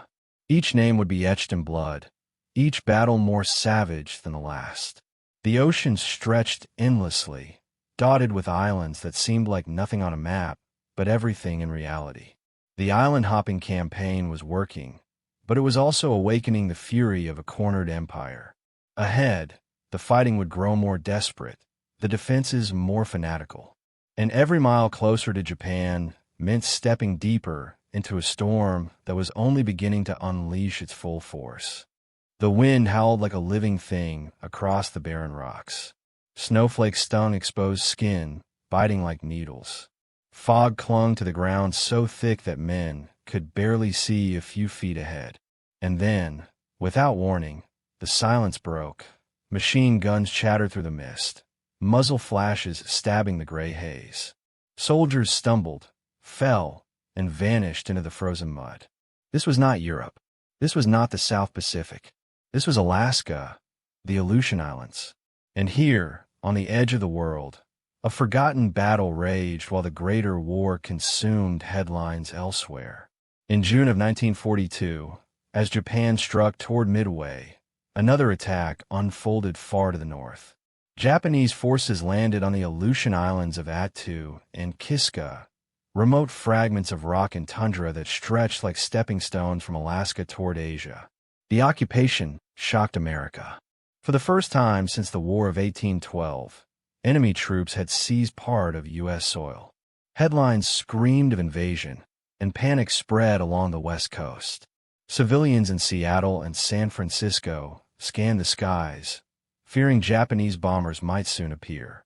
The Aleutians had always been considered remote, even expendable. Few maps gave them more than a glance. But now, with Japan entrenched on Attu and Kiska, their significance changed overnight. To American leaders, the islands posed a threat to Alaska and Canada, and possibly a staging ground for attacks on the mainland. To Japan, they were meant as a diversion, a way to draw attention away from Midway. Yet once taken, they became a symbol, a piece of America occupied, a foothold that could not be ignored. Life under occupation was harsh for the Aleut natives. Entire villages were uprooted. Families were taken prisoner and shipped to camps in Japan, where many would never return. The people who had lived for centuries among the fog and the seals now found their homes burned, their churches desecrated, their lives ripped apart by a war they had not asked for. The sound of foreign boots on their islands was a wound that would not heal for generations. For the Japanese soldiers, survival on Attu and Kiska was its own kind of torment. Supplies were scarce. The weather was merciless. Fog rolled in, without warning, blanketing the islands for days. Wind screamed at gale force, toppling tents and tearing at clothing. Snow buried equipment, while damp cold seeped into bones, numbing fingers until rifles could barely be held. They built bunkers into the rocky hillsides, huddling over stoves, the smell of wet wool and burning fuel clinging to their shelters. Unlike the jungles of Guadalcanal, the Aleutians were a battlefield where the enemy was not only men, but the land itself. The Americans knew retaking the islands would be brutal. The campaign began with air raids, bombers flying long, freezing missions through swirling clouds to strike Japanese positions. Naval patrols prowled the icy seas, clashing with enemy ships in fog-shrouded duels. Submarines stalked the waters, torpedoes leaving white trails in the gray surf. Yet the islands remained firmly in Japanese hands. To drive them out, boots would have to touch the ground. In May of 1943, American forces landed on Attu. They expected quick victory. Instead, they stepped into a nightmare. The fog swallowed entire battalions. Compass bearings twisted in the shifting mist. Soldiers slogged through knee-deep mud, their breath clouding in the frigid air. Packs cut into their shoulders, water seeped into their boots, and exhaustion weighed down every step. The Japanese defenders, dug into high ridges, waited silently. When the firing began, it was sudden, vicious, and deadly. The fighting on Attu was unlike any other battlefield of the Pacific. Hills became killing grounds. Every rise, every gully, was a fortress. Artillery thundered from hidden emplacements, shells exploding in showers of rock and ice. Machine guns rattled through the fog, cutting down men who could not even see where the bullets came from. Soldiers crawled on frozen bellies, fingers numb, rifles icy to the touch. The stench of death mingled with the metallic tang of blood in the freezing air. For weeks, the battle dragged on. American troops clawed their way forward, yard by yard. Supplies ran low, and hunger gnawed at their stomachs. Frostbite blackened fingers and toes. Medics worked desperately in makeshift shelters, their hands trembling as they bandaged wounds stiff with cold. The wounded cried out for morphine, their voices carried off by the howling wind. Then came the climax. On May 29th, the surviving Japanese launched a massive banzai charge, one of the largest of the war. Screaming, they surged out of the fog, bayonets gleaming, grenades clutched in frozen hands. They smashed into American lines, stabbing, shooting, fighting with wild desperation. Soldiers were pulled from foxholes. Battles fought hand-to-hand in the mud and snow. For hours, chaos reigned. The air filled with the clash of steel, the shouts of men locked in a frenzy of survival. When it ended, nearly every Japanese soldier lay dead. Many had chosen suicide over surrender. Attu was retaken, but at a terrible cost. More than 3,500 American casualties for a single frozen island.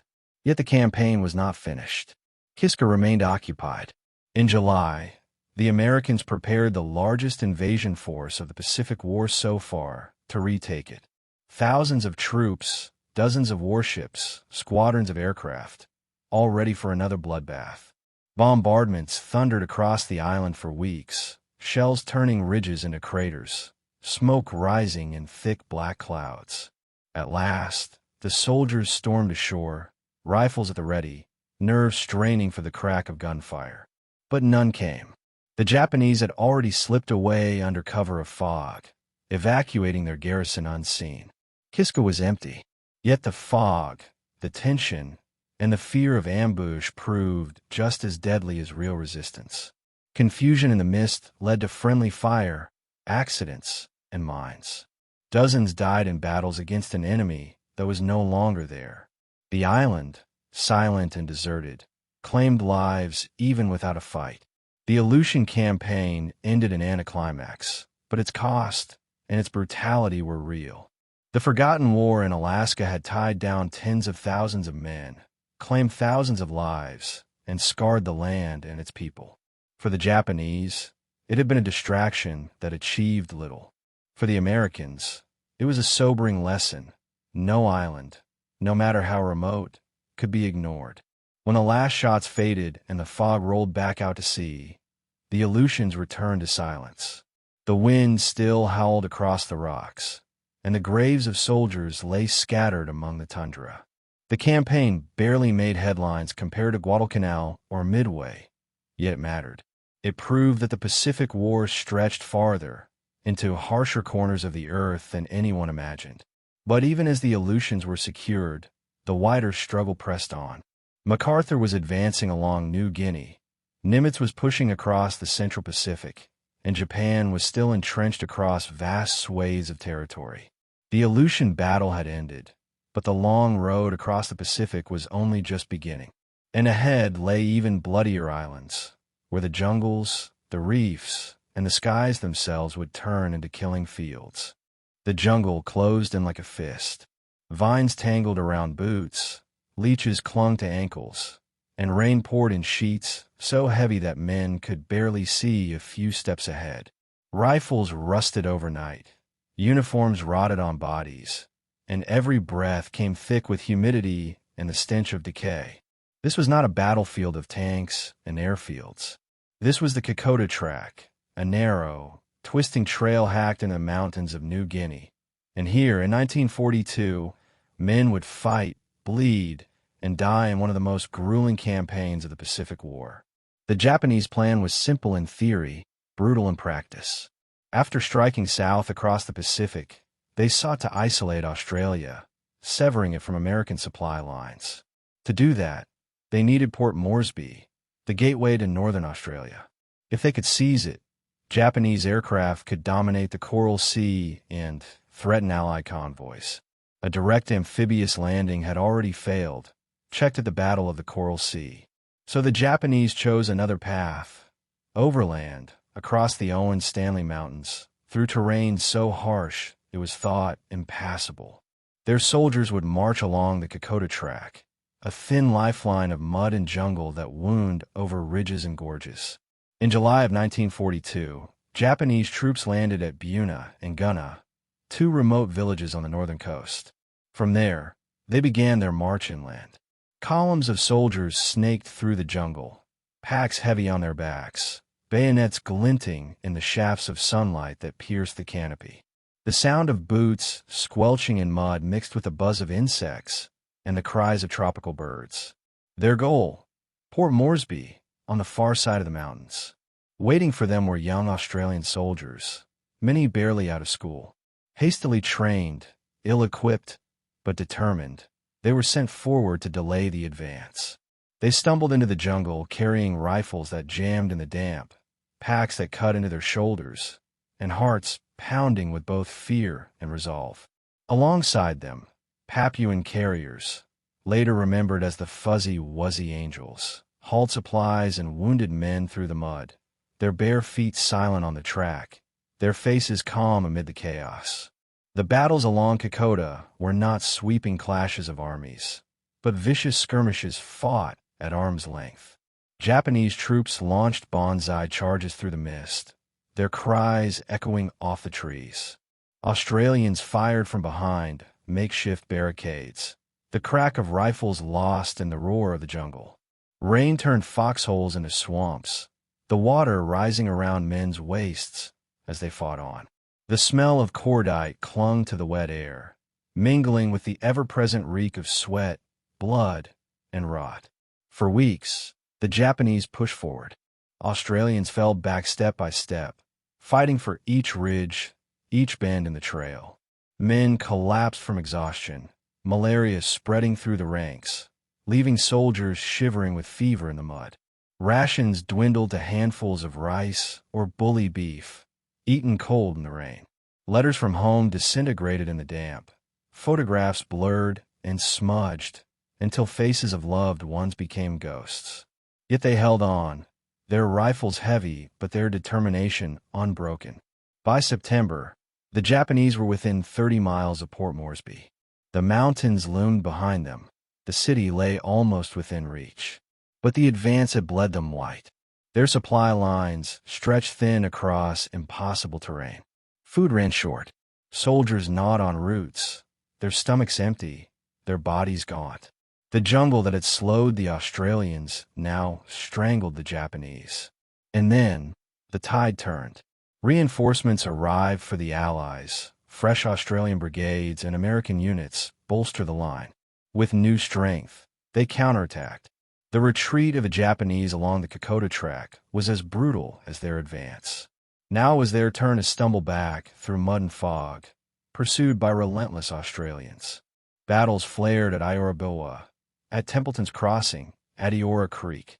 Each ridge became a killing ground, each streambed stained with blood. By November, the Japanese were driven all the way back to their coastal strongholds of Buna and Gunma. What awaited the Allies that was even worse. The Japanese had transformed the villages into fortresses. Bunkers of coconut logs and earth were dug deep into the swamp, invisible until they spat fire. Machine guns covered every approach. Snipers waited in the trees, their rifles cracking in sudden bursts that dropped men into the mud. The ground itself became the enemy. Swamps sucked at boots, stagnant water-bred clouds of mosquitoes, and the smell of rot filled the air. The assaults on Buna and Gunma were among the most savage of the war. Allied troops charged again and again into withering fire, crawling through mud, their uniforms soaked and torn. Flamethrowers hissed, sending waves of fire across bunkers, the heat blistering faces and filling the air with the choking stench of burning wood and flesh. Mortars boomed, shells shrieking as they crashed into the swamp, sending fountains of mud and water skyward. Medics dragged the wounded back through waist-deep sludge, their bandages soaked through before they could be tied. Weeks dragged into months. By January of 1943, the Japanese garrisons at Buna and Gunma had been annihilated. Out of thousands of defenders, only a few hundred survived to surrender. The rest died where they stood, refusing to give up. The Allies had won, but victory tasted bitter. More than 13,000 Allied casualties, many from disease and starvation, testified to the cost of the campaign. Survivors remembered the endless mud, the constant rain, the smell of decay that clung to everything, long after the battle was done. The New Guinea Campaign proved a turning point, but also a warning. It showed that Japan could be stopped on land, that the jungle itself could not break Allied resolve. Yet it also revealed the staggering human cost of fighting in such terrain. Generals who studied the campaign knew they would face the same horrors again and again across the Pacific. Every mile forward would demand sweat, blood, and lives. For the soldiers who walked the Kokoda Track, who fought at Buna and Gunma, memory of the campaign would never fade. They recalled the feel of mud sucking at their boots, the cries of wounded comrades carried away on the rain, the sight of jungle ridges littered with bodies. They remembered the Papuan carriers, silent and steadfast, guiding them through hell. And they remembered the enemy, who fought with a determination as unyielding as their own. The jungles of New Guinea had been a crucible, a place where the myth of Japanese invincibility cracked and Allied grit was forged into something harder than steel. But even as the swamps fell silent, new battles loomed. The Solomons still burned, Rabaul still stood as a fortress, and further north, the Central Pacific awaited. The New Guinea Campaign was over, but the lesson was clear. The Pacific War would be fought not only with ships and planes, but with mud, hunger, and human endurance. And ahead lay islands where even greater trials would test the limits of flesh and spirit. The silence was broken only by the slow tick of the clock and the faint hum of machinery. Deep below the waves, the crew of an American submarine sat in darkness, sweat beading on their foreheads despite the cool metal hull. The air was thick with oil and diesel fumes, heavy with tension. Sonar pings echoed faintly in the distance. Japanese escorts searching, hunting. Then, through the periscope, the commander whispered the words every man had been waiting for. Convoy spotted. Shadows of freighters stretched across the horizon, plodding slowly, heavy with cargo. Steel, oil, food, the lifeblood of Japan's war machine. Torpedo doors opened with a hiss. A tense pause. Then came the muffled whoosh of launch. Seconds dragged into eternity before thunder split the ocean, flames erupting from the target. Another Japanese merchantman was going down. The Pacific War was fought with carriers and battleships, with Marines charging beaches and bombers raining fire from the skies. But beneath the surface, a quieter war raged, one that strangled Japan's empire from within. This was the campaign of the Silent Service, the American submarine force, and it would prove as devastating as any battle fought on land or in the air. When the war began, America's submarine fleet was small, barely 50 boats scattered across the Pacific. They were sleek, diesel-electric predators, armed with torpedoes and able to prowl undetected beneath the sea. At first, they were hampered by serious flaws. Torpedoes malfunctioned, running too deep or failing to detonate. Skippers watched in despair as perfect shots clanged harmlessly against enemy hulls. Men risked their lives, only to see targets sail away untouched. But as the months wore on, the problems were solved, the weapons refined, and then the campaign began in earnest. Japan's Achilles heel was its dependence on imports. Unlike America, it lacked oil, steel, and many raw materials. Its empire stretched across thousands of miles, and every ton of resource had to be shipped home by sea. Tankers carried oil from the Dutch East Indies. Freighters hauled food, coal, and rubber from across Asia. These convoys were the veins and arteries of Japan's war effort. Cut them, and the empire would bleed dry. American submarines slipped into those shipping lanes with deadly patience. They lurked off the coasts of Formosa, in the South China Sea, along the Philippines, and near Japan itself. Days passed in silence, crews whispering in the dark, straining their ears for the faint hum of propellers. When a convoy was spotted, the chase began. Submarines surfaced at night, slicing through the waves like sharks, their decks slick with spray. They maneuvered into position, calculating angles and speeds in red-lit control rooms. Then came the order: Fire 1. Fire 2. Torpedoes streaked away, their wakes white trails beneath the moonlight. Moments later, ships erupted in fireballs, cargo spilling into the sea, sailors leaping into the burning water. The devastation grew month by month. By 1943, Japanese losses mounted at an alarming rate. Oil tankers burst into flames under the assault, sending thick black smoke into the sky. Grain ships sank with their holds full, the sea swallowing tons of food that would never reach hungry civilians. The lifeblood of Japan's industry, its steel and coal, vanished beneath the waves. For every merchantman sunk, factories at home went silent, soldiers at the front went hungry, aircraft sat grounded for lack of fuel. For the men aboard the submarines, every mission was a gamble with death. After firing, they braced for the inevitable counterattack. Japanese destroyers and escorts closed in, sonar pings growing louder, faster, until they echoed like hammer blows on steel. Then came the depth charges, thunderous blasts that shook the hull, bolts rattling loose, lights flickering in the darkness. Men held their breath as explosions rolled overhead, each one threatening to crush the submarine like an eggshell. The smell of burnt insulation filled the compartments, water dripped from cracked valves, and hands tightened on steel rails as they prayed the hull would hold. Hours dragged by in suffocating silence until the hunters finally gave up. Only then did the crew exhale, their nerves raw, their ears ringing. Despite the danger, the results were staggering. By 1944, American submarines accounted for more than half of Japan's total shipping losses. They sank nearly two-thirds of the empire's merchant fleet. Convoys dwindled, tankers became scarce, and Japan's once mighty navy struggled to find enough fuel to sortie. Carriers remained tied to docks, battleships sat idle, aircraft were grounded. Entire divisions starved on Pacific islands, cut off from supplies, reduced to eating roots and insects while awaiting attacks that would inevitably come. Yet the Silent Service paid a heavy price. 1 in 5 American submarines never returned. More than 3,000 submariners died, sealed forever beneath the waves. For every convoy sunk, there were crews that vanished without trace, their fates marked only by silence on the radio.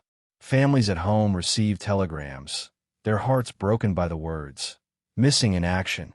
The submariners lived and died in shadows, their victories often unheralded, their losses unnoticed amid the headlines of great battles. Still, their impact was undeniable.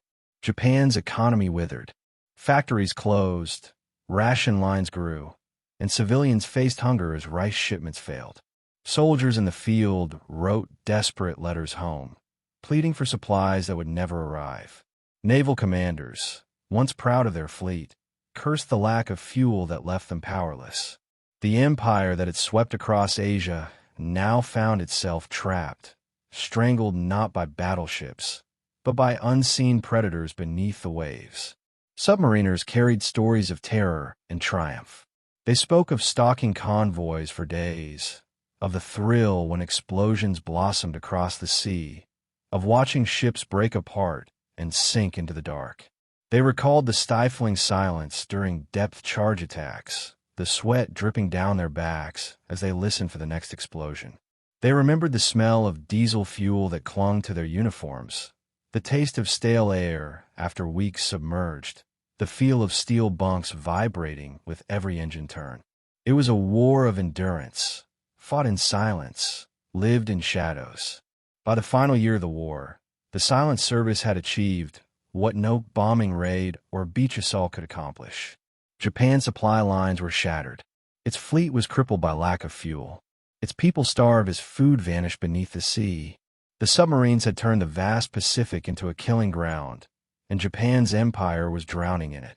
But the Silent Service's work was not finished. Even as convoys dwindled to a trickle, the submarines prowled closer to Japan itself. They struck within sight of the homeland, sinking the last tankers, leaving harbors eerily empty. And as the Allies prepared for their next great offensives, the work of the submariners ensured that Japan's defenders would be weakened, hungry, and desperate when the blow came. The war beneath the sea had been waged without glory, without fanfare. No cheering crowds welcomed the submariners home. No great parades marked their victories.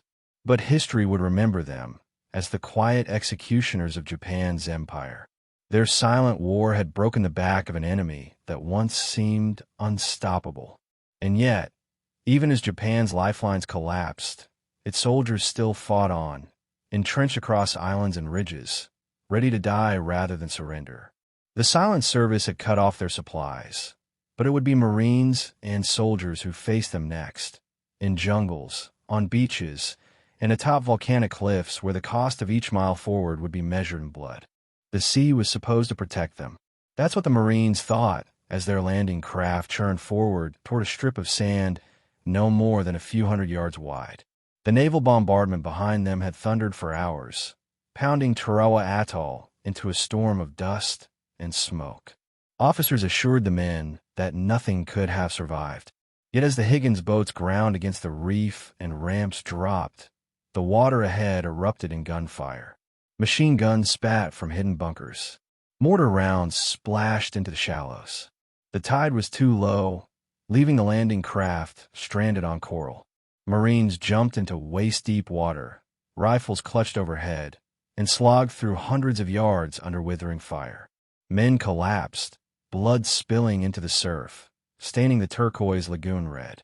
It was November of 1943, and Tarawa would prove that no amount of preparation could spare the horror of an amphibious assault against a determined enemy. Tarawa was the first real test of America's new island-hopping strategy. The Gilbert Islands, lying in the Central Pacific, offered airfields critical for pushing westward toward the Marshalls and beyond. BDO, a tiny island within Tarawa Atoll, was only 2 miles long and a few hundred yards wide. On a map, it looked insignificant, a sliver of sand and palm trees. But for the Japanese, it was a fortress. Thousands of soldiers, Marines, and laborers had spent months turning BDO into a death trap. Concrete bunkers dotted the beaches, trenches crisscrossed the island, and machine gun nests overlapped fields of fire. Heavy artillery was dug into sand-covered revetments. The Japanese commander boasted that it would take 1,000,000 men 100 years to capture Tarawa. The Americans arrived with far fewer. Just over 18,000 Marines of the 2nd Marine Division sailed toward the atoll, backed by a massive fleet of carriers, battleships, and destroyers. For 3 days, naval guns rained fire on BDO. Battleship shells screamed overhead, exploding with earth-shattering blasts that sent palm trees flying like matchsticks. Carrier aircraft swooped low, strafing and bombing. Offshore, men watched the island vanish in smoke and flame. Some whispered that no living thing could survive such punishment. But the Japanese had dug deep. Their bunkers and trenches, reinforced with logs and coral, withstood the storm. Beneath the smoke, they waited. On the morning of November 20th, the Marines went in. The first wave of amphibious tractors, known as LVTs, crawled across the reef and churned toward the beaches. Behind them, Higgins boats carrying hundreds more struck the coral and stuck fast, unable to move forward. The tide was too low. The men had no choice but to wade hundreds of yards through open water, packs dragging them down, waves slapping against their helmets. And then the firing began. Japanese machine guns cut into the advancing lines. Bullets hissed across the water, snapping into bodies, splashing into the surf. Mortars burst overhead, fragments tearing through flesh. The lagoon became a killing field. Marines fell face first into the water, rifles slipping from their hands, their packs dragging their bodies beneath the surface. Others screamed as medics tried to pull them forward. The air was filled with the crack of gunfire, the thunder of artillery, the metallic tang of blood, and the acrid stench of gunpowder carried by the wind. Those who reached the beach found little shelter. Sand was raked by fire, bunkers spewed bullets, and barbed wire tangled men in the surf. Officers shouted for charges. Marines hurled grenades into pillboxes. Flamethrowers hissed as jets of fire turned bunkers into furnaces. The screams of burning soldiers carried above the roar. Men crawled through the sand, their hands shredded by coral, their uniforms soaked with sweat and blood. Every yard forward was paid for in lives. By nightfall of the first day, the beach was littered with bodies. Hundreds of Marines lay dead in the surf, their helmets bobbing in the tide. The wounded cried out in the darkness, their voices mingling with the crash of waves. Yet despite the carnage, a fragile foothold had been won. Small groups of Marines clung to the beachhead, digging foxholes under fire, bracing for counterattacks. Japanese soldiers emerged in banzai charges, screaming, their bayonets flashing in the moonlight. Marines cut them down with rifles and machine guns, tracers arcing through the dark. The night smelled of cordite and burning wood, the sand sticky with blood. The battle raged for 3 more days. Marines fought yard by yard across BDO. Flamethrowers and satchel charges became the weapons of survival, clearing pillboxes one after another. Engineers blasted through barricades with explosives, while riflemen advanced cautiously, eyes straining through the smoke. Japanese soldiers fought to the last, refusing surrender. Grenades rolled out of bunkers. Snipers fired from palm stumps. The fighting was intimate, brutal, hand-to-hand. Men grappled in trenches, knives flashing, helmets smashed into faces. Henderson Field on Guadalcanal had been fought for in months. Tarawa's airstrip was captured in days, but at staggering cost. By the end, nearly all of the 5,000 Japanese defenders lay dead. Only a few dozen were taken prisoner, many of them Korean laborers forced into service. For the Americans, more than 1,000 Marines had been killed and more than 2,000 wounded in just 76 hours of combat. It was one of the bloodiest battles per square yard in the history of war. For the men who fought there, the memory of Tarawa was etched in every sense. They remembered the salt water stinging open wounds, the grit of sand grinding into blisters, the deafening roar of naval guns, and the silence that followed when the smoke cleared to reveal bodies sprawled across the beach. They remembered the sickly sweet smell of death in the tropical sun, the feel of rifles slick with blood and seawater, the sight of comrades falling beside them. Tarawa was not just a battle. It was a crucible. But out of the horror came lessons. The Marines learned that naval bombardments had to be longer and more precise. They learned that tides could not be underestimated, that amphibious tractors were vital, that intelligence had to be sharper. The price paid at Tarawa ensured that future landings at Kwajalein, Saipan, Iwo Jima will be better planned, though no less costly. At home, Tarawa shocked the American public. For the first time, combat footage was released showing bodies in the surf, Marines cut down in waves. The brutality of Pacific combat laid bare. Some viewers recoiled in horror. Others steeled their resolve. The message was clear: victory in the Pacific would not come cheaply. Tarawa was just one island, a tiny dot in an endless ocean. Yet its capture marked the first step of the Central Pacific Drive. Henderson Field and the Solomons had secured the South. Now, BDO's airstrip opened the path to the Marshalls. The war was moving west, closer to Japan, closer to the heart of the empire. But the lessons of Tarawa came at a terrible cost. The beaches still whispered with the memory of screams. The sand still stained with blood long after the battle ended. And the Marines knew ahead lay more islands, more reefs, more killing grounds. The tide of war was turning, but each wave forward would break against shores as deadly as Tarawa. The sea exploded with thunder. Battleships unleashed salvo after salvo, their guns lighting the horizon with flashes of fire. Shells screamed overhead, crashing into coral atolls and sending plumes of water and sand skyward. The air reeked of cordite and burning oil as the U.S. Navy prepared the way. Ahead lay the Marshall Islands, a fortress chain at the heart of Japan's Central Pacific defense. For the men waiting in the landing craft, the roar of bombardment was both a comfort and a warning. They knew what Tarawa had cost. They knew this would be worse. The Marshalls were no forgotten outpost. To Japan, they were the shield of the empire, a defensive ring stretching across the Central Pacific, dotted with airfields and garrisons. The islands of Kwajalein and Inuitak stood as strong points, their beaches lined with bunkers, their skies guarded by fighters. Tokyo believed the atolls would bleed America white. But this time, the Americans had learned. Tarawa's carnage had reshaped strategy. Bombardments would be longer, airstrikes more precise, landings better supplied. An overwhelming force would be the key.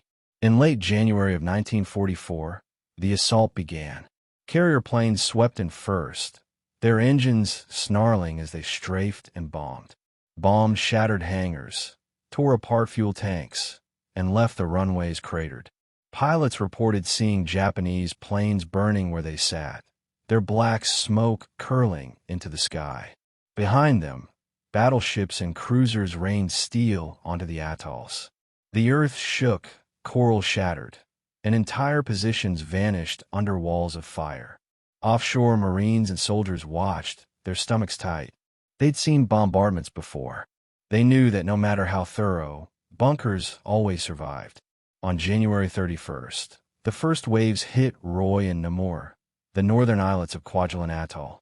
Amphibious tractors churned across the reef, their tracks grinding coral as they crawled toward shore. Mortar shells splashed around them. Machine gun fire laced the water.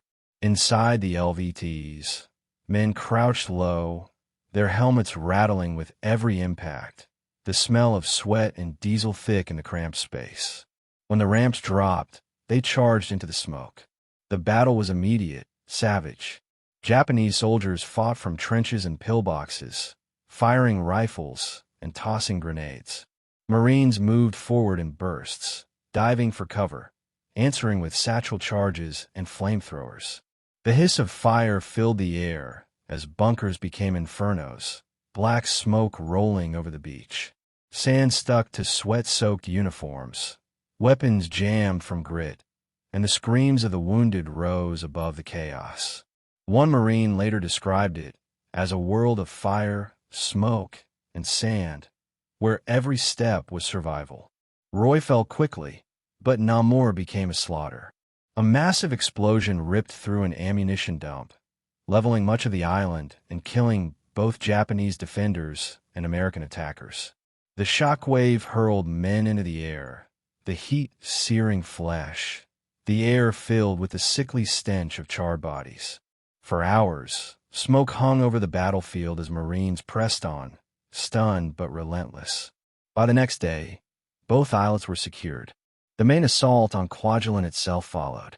The atoll's lagoon glittered in the sun as landing craft swarmed forward, waves of steel and flesh driving toward the beaches.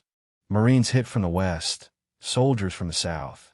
The Japanese garrison, more than 8,000 strong, had fortified every inch of sand. Bunkers lined the shore, artillery hidden in palm groves, trenches dug deep. They were determined to die where they stood. For 6 days, the Americans fought across Kwajalein's narrow strips of land. The island was so small that every shell, every grenade, seemed to shake the entire battlefield. Soldiers advanced yard by yard, blasting pillboxes with flamethrowers, flushing defenders from holes with grenades. The air was a haze of smoke, the ground littered with shattered coral, splintered palms, and bodies. By February 4th, resistance collapsed. Of the Japanese garrison, fewer than 200 survived. Kwajalein was in American hands. The victory was decisive, but the campaign did not stop there. 2 weeks later, the fleet turned its guns on Eniwetok Atoll. Again, bombardment thundered for days, flattening much of the island. Again, Marines stormed ashore, rifles ready, hearts pounding. And again, the Japanese fought with desperation. They emerged from caves and trenches, charging through smoke with bayonets gleaming. Marines fired point-blank, machine guns rattling, mortars thumping. One after another, the atoll's islets fell. By the end of February, Eniwetok was secured, its defenders annihilated.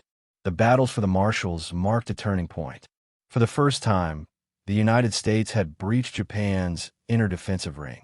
The lessons of Tarawa had been applied with brutal efficiency. Casualties were still heavy, but the landings were swifter, better coordinated, less costly than before. The Americans had found their rhythm in the Central Pacific Drive, a relentless tempo of bombard, land, and advance. For the men who fought, the memories were seared into every sense. They remembered the blinding sun on the lagoon, the taste of salt water on their lips as waves crashed over landing craft, the choking smoke of flamethrowers as bunkers burned. They remembered comrades cut down in the sand, medics kneeling in the surf to bandage wounds, the cries of the dying carried by the wind. They remembered the silence afterward, broken only by the crackle of flames and the buzz of flies. In Washington, news of the Marshalls' fall electrified the nation. Headlines declared the advance into Japan's shield. Roosevelt praised the courage of the Marines and soldiers, hailing the victories as proof that the Pacific tide had turned. In Tokyo, the reaction was grim. The Marshalls had been expected to hold for months, even years. Instead, they were lost in weeks.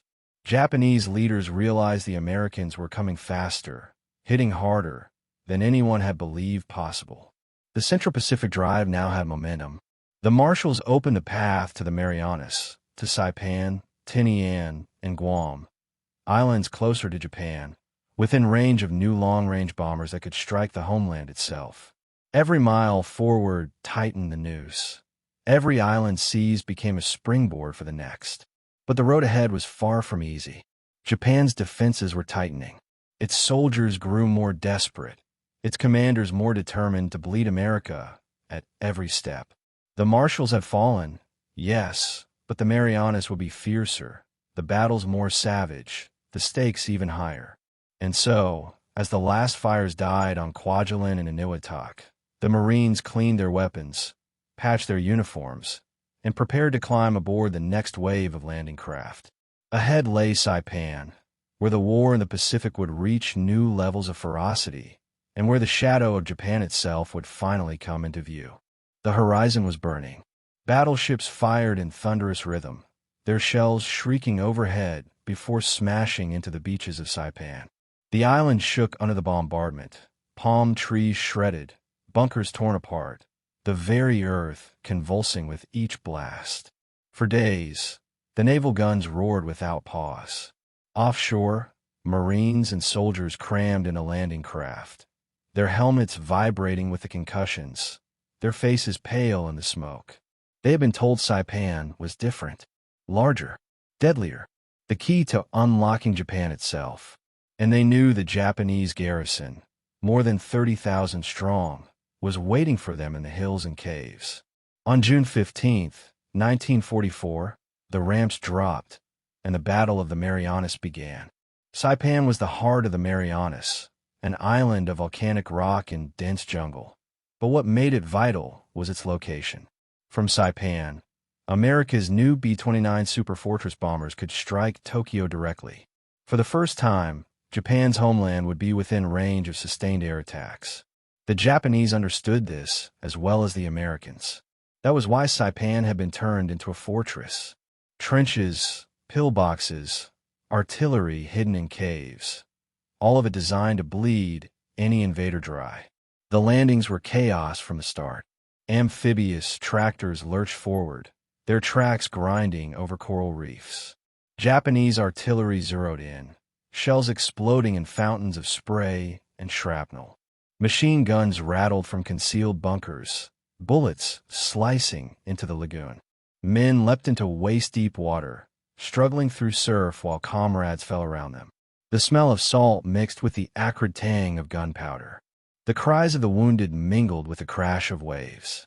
Saipan's beaches became killing grounds. Those who survived the surf met even fiercer resistance inland. The terrain favored the defenders. The Japanese fought from ridges and ravines, their positions nearly invisible until they erupted in fire. Flamethrowers hissed, grenades thudded, the air thick with smoke and dust. Marines and soldiers clawed their way forward, yard by yard, under a relentless sun. Water grew scarce. Canteens ran dry. Men licked their cracked lips, tasting only salt and blood. For weeks, the battle dragged on. The Japanese launched counterattacks at night, waves of screaming soldiers charging with bayonets flashing in the moonlight. Flares lit the darkness, revealing chaos, tracers arcing across the sky, explosions tearing through palm groves, shadows of men grappling in hand-to-hand combat. The ground was littered with bodies by dawn, the stench of decay heavy in the humid air. Yet the Americans pushed forward, determined to hold. One of the most harrowing moments came at Death Valley, a narrow pass where Japanese artillery and machine guns rained fire from high ground on both sides. Soldiers advanced through choking dust, the air filled with the crack of bullets and the shriek of shells. Tanks rolled forward, only to be struck by hidden anti-tank guns, their hulls erupting in fire. Infantry followed, dragging the wounded back under fire, sweat stinging their eyes, their ears ringing from the thunder all around them. The valley became a furnace of steel and flesh. But slowly, with air support and relentless grit, the defenders were pushed back. By early July, the battle reached its climax.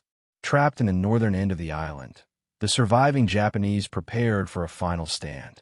On July 7th, more than 3,000 soldiers charged in the largest banzai attack of the Pacific War. They surged forward in waves, shouting, bayonets gleaming, grenades in hand. They smashed into American lines, overwhelming foxholes, cutting down soldiers with sheer numbers. For hours, the battle raged in chaos. Hand-to-hand fighting tore through the night. Rifles fired until barrels smoked, machine guns overheated. Men swung entrenching tools and knives in desperation. When it ended, the ground was soaked with blood, and thousands of Japanese lay dead.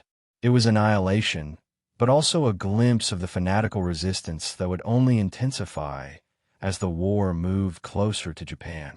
Saipan's capture sent shockwaves across the Pacific. More than 20,000 Japanese soldiers had died, along with thousands of civilians who, convinced by propaganda that Americans would commit atrocities, leapt from cliffs rather than surrender. The sight of families plunging into the sea horrified the Americans, a grim reminder of the war's psychological toll. For the United States, the victory was a triumph. Saipan gave them a base to strike Japan directly. For Japan, it was a disaster that shattered political confidence. Prime Minister Hideki Tojo's government collapsed under the weight of defeat, a sign that even leaders in Tokyo knew the war was turning against them. But the campaign did not end with Saipan. To the south, Tinian awaited. Just days after Saipan fell, Marines stormed its shores. The Japanese garrison fought fiercely, but by now the Americans had perfected their method. Naval bombardments leveled defenses, amphibious assaults landed with overwhelming force, and coordinated air support pounded strongpoints. Within 9 days, Tinian was secured. Its wide, flat terrain made it perfect for airfields. Soon, B-29s would line its runways, their silver wings gleaming under the Pacific sun. From here, they would bring the war to Tokyo, Osaka, Nagoya, cities that had never before felt such sustained destruction. Meanwhile, to the west, Guam erupted in battle. Once an American possession, it had been seized by Japan in 1941. Now, in July of 1944, the Marines returned.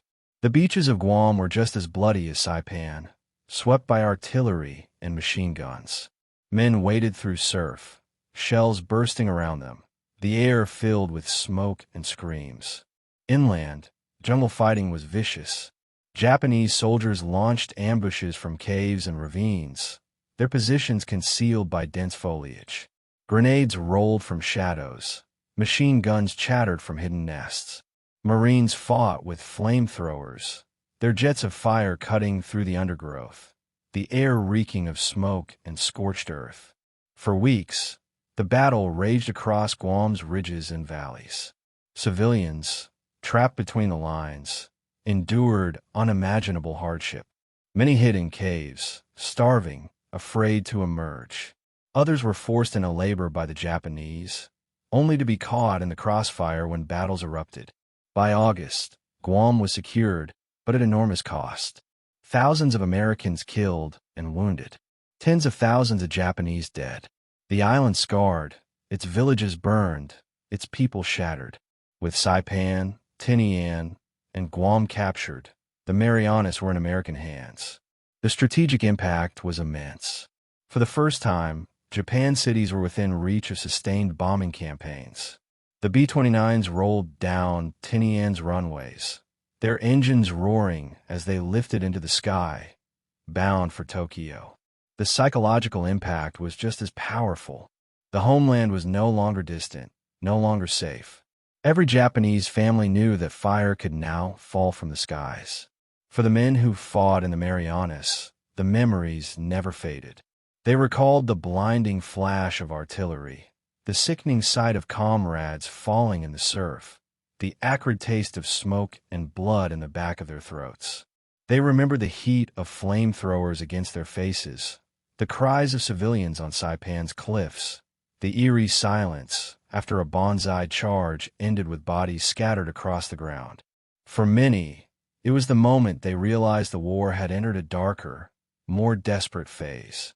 The victories in the Marianas came at a terrible cost, but they opened the road to Japan. Tojo's false signaled cracks within the empire's leadership, but Japan's military resolve was unshaken. The government that replaced him swore to fight on, no matter the odds, no matter the sacrifice. The Americans had gained a foothold within striking distance, but ahead lay even bloodier battles. Iwo Jima, Okinawa, where the fanatical resistance glimpsed on Saipan would be magnified 100-fold. As the first B-29s took off from Tinian, their bomb bays loaded with destruction, the Pacific war shifted again. The homeland was no longer a distant dream. It was a target, and the storm that was coming would leave Japan scarred in ways it had never imagined. The sky over the Philippine Sea shimmered in the midday heat. From the decks of American carriers, sailors shaded their eyes, scanning the horizon. Radar screens glowed with new contacts, blips multiplying fast. Then the word came over the loudspeakers. Large enemy, raid inbound. Alarms shrieked. Crews sprinted to their stations. Pilots strapped into cockpits. Engines roared to life, and the flight decks shook under the power of dozens of aircraft. In minutes, the sky was filled with a rising growl of Hellcats climbing to meet the enemy. Far off in the haze, black dots appeared. Hundreds of Japanese planes bearing down, their last hope of turning the tide. The battle about to erupt would decide the future of naval aviation in the Pacific. It would be remembered as the Great Marianas Turkey Shoot. It was June of 1944, and the Marianas Campaign was underway. American forces had stormed Saipan, drawing Japan's fleet into the open. For Tokyo, losing Saipan would be catastrophic. From there, American bombers could strike the homeland. To prevent that, the Imperial Navy gambled everything. Admiral Jisaburo Ozawa commanded 9 carriers, 5 battleships, and dozens of cruisers and destroyers. More than 400 aircraft were loaded onto decks, ready to smash the Americans. Yet beneath the numbers lay a grim reality.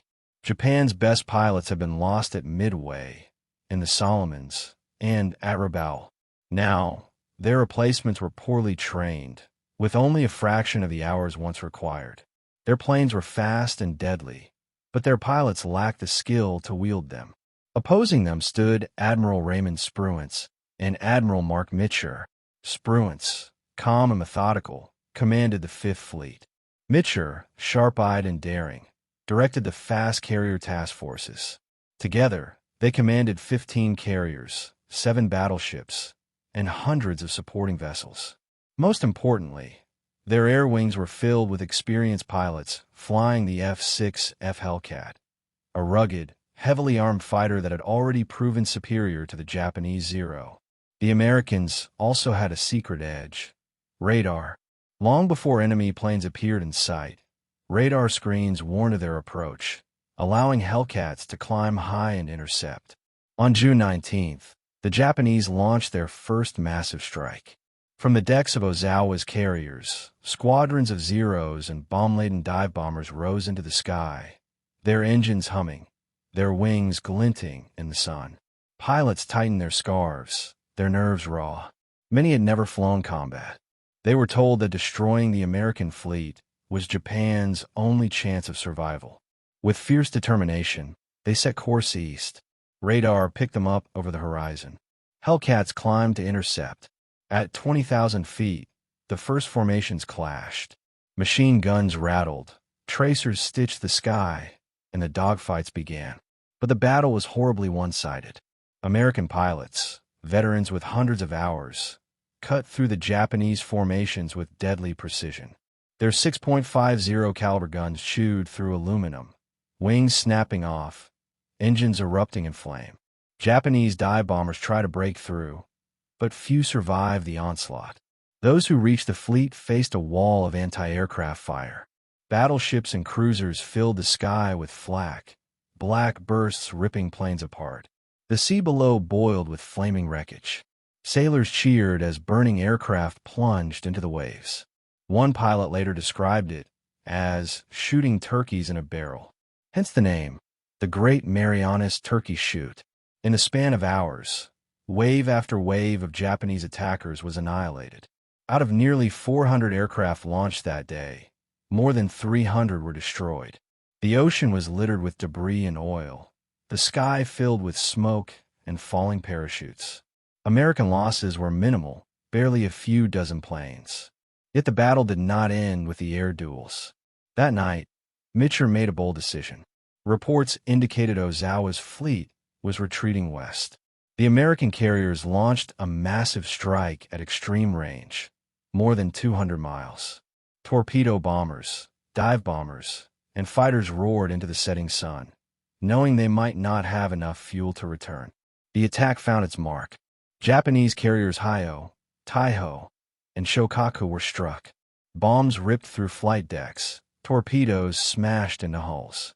Taiho, Japan's newest and largest carrier, suffered catastrophic explosions after leaking fuel ignited. She sank beneath the waves, her crew leaping into burning oil. Shokaku, veteran of Pearl Harbor and Coral Sea, was struck by torpedoes and erupted in flames before plunging into the sea. Hyo followed, consumed by fire. For the Japanese sailors who survived, the horror was overwhelming.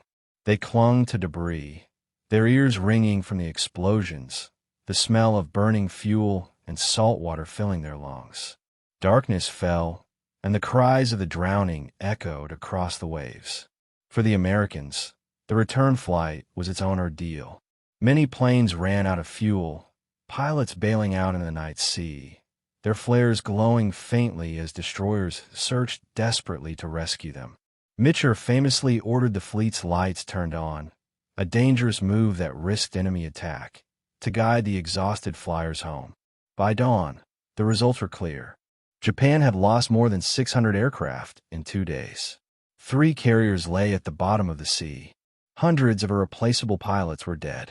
The Imperial Navy's air arm, once the terror of the Pacific, was shattered beyond repair. From that moment, Japanese carriers would sail with empty decks, their surviving ships reduced to decoys. The balance of power had shifted irrevocably. The impact was felt far beyond the Philippine Sea.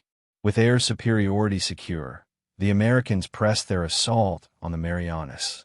Saipan, Tinian, and Guam fell in succession.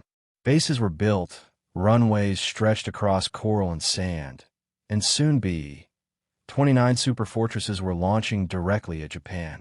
Tokyo, once beyond reach, now faced waves of bombers raining destruction. For the Japanese high command, the loss of the fleet was more than military defeat. It was psychological collapse. The myth of naval invincibility, born at Pearl Harbor, died in the waters of the Philippine Sea. For the men who fought in the Turkey Shoot, the memories were vivid. Pilots recalled the surreal ease of the battle. Dogfights where enemy planes seemed to fall apart with little resistance, where tracer fire stitched lines of fire across the sky. Sailors remembered the endless crash of anti-aircraft guns, the cheers as enemy aircraft exploded midair, the acrid smoke drifting across the decks. Survivors of the Japanese side remembered only terror, the sudden flames, the helpless plunge into the sea, the knowledge that their training had been no match for America's growing might. The Great Marianas Turkey Shoot marked the end of Japan as a carrier power. The fleet still had ships, but without air groups, they were hollow shells. America now commanded the Pacific skies. Yet victory did not mean an end to bloodshed. Ahead lay the Philippines, where Japan would fight with even greater desperation. There, a new weapon would appear, one born of desperation, one that would terrify every American sailor who faced it. The kamikaze was coming, and the war in the Pacific was about to enter its most savage phase. The surf boiled with landing craft. Engines strained, steel hulls slammed against the waves, and men inside clutched their rifles with white knuckles. Ahead, the beaches of Leyte stretched under a haze of smoke, palm trees shattering as naval shells screamed overhead and exploded in the jungle. The air reeked of cordite, burning oil, and salt. Overhead, aircraft roared in endless waves, strafing, bombing, softening the defenses. Then the ramps dropped. Soldiers plunged into waist-deep water, packs dragging them down, bullets snapping overhead. Shouts mixed with the crash of surf and the thunder of artillery. The invasion of the Philippines had begun. For General Douglas MacArthur, this moment was more than strategy. It was destiny. 2 years earlier, driven out by overwhelming Japanese forces, he had promised, "I shall return." Now, in October of 1944, he was making good on that vow. Standing tall in his khaki uniform, pipe clenched between his teeth, he strode ashore at Leyte in front of the cameras, a calculated image that would echo through history. To his soldiers and to the Filipino people, it was not just theater. It was the return of a promise fulfilled. The liberation of the Philippines had begun. Leyte was chosen for good reason. The island lay at the heart of the archipelago, with broad beaches perfect for landings and valleys suitable for airstrips. Capturing it would open the door to Luzon and ultimately to Manila itself. But the Japanese knew its importance too. They had more than 200,000 troops spread across the Philippines, entrenched in mountains, jungles, and villages. And they were determined to fight to the last man. The landings on October 20th were massive. Hundreds of ships filled the Gulf, their guns pounding the shoreline hour after hour. Troops from a U.S. Sixth Army surged ashore in wave after wave.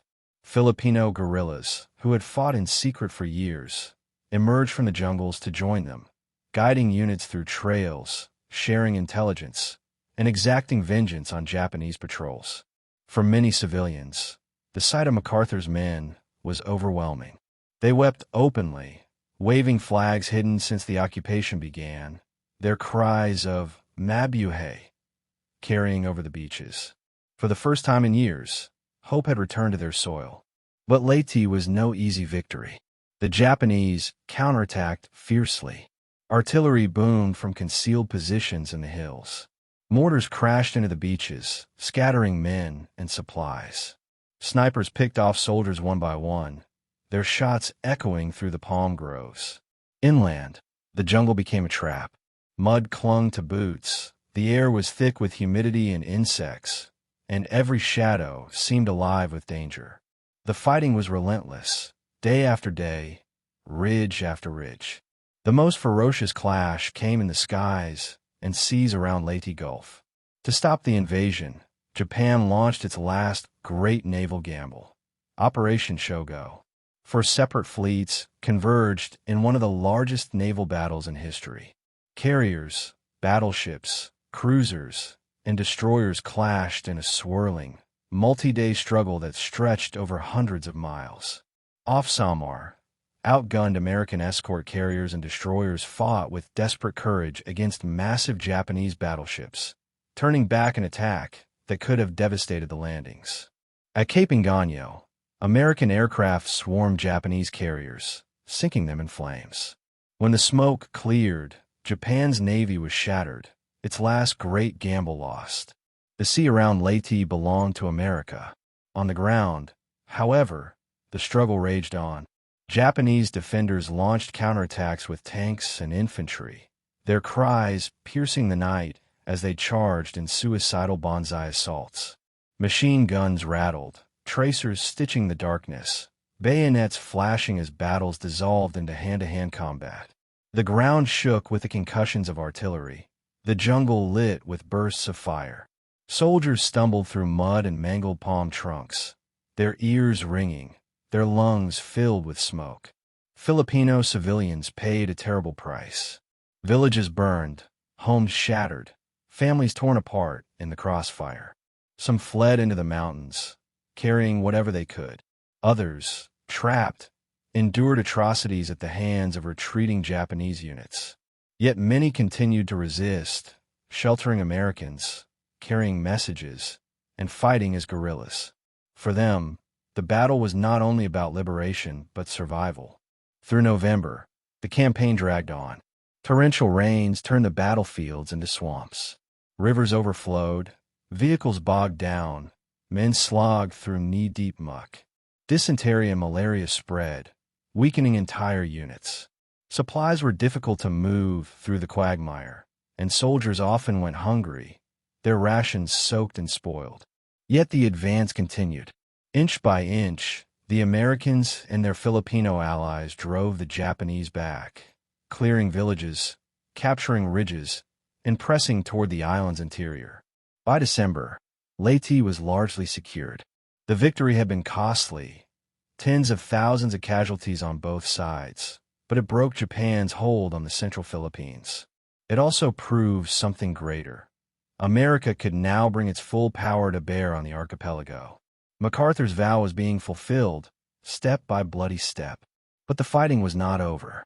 The Japanese regrouped on Luzon, the largest and most vital island of the Philippines. There, in the mountains and jungles around Manila, the fiercest battles still awaited. The return of the Philippines was not just a promise kept. It was the opening of a campaign that would grind on with unimaginable savagery, testing both armies to the limit. As MacArthur walked the beaches of Leyte, his promise fulfilled, the war surged forward into even darker chapters. The path to Manila would be long, and Japan, cornered and desperate, was about to unleash a new weapon, one that turned the skies themselves into suicide missions. The night sea glowed with fire. Explosions rolled across the horizon, battleships roared, and the black waters of Leyte Gulf shuddered under the weight of war. Sailors gripped their stations, sweat running down their faces despite the cool tropical air, the smell of burning oil heavy in their nostrils. In the sky above, tracer fires stitched across the darkness, red and green arcs lighting up the heavens.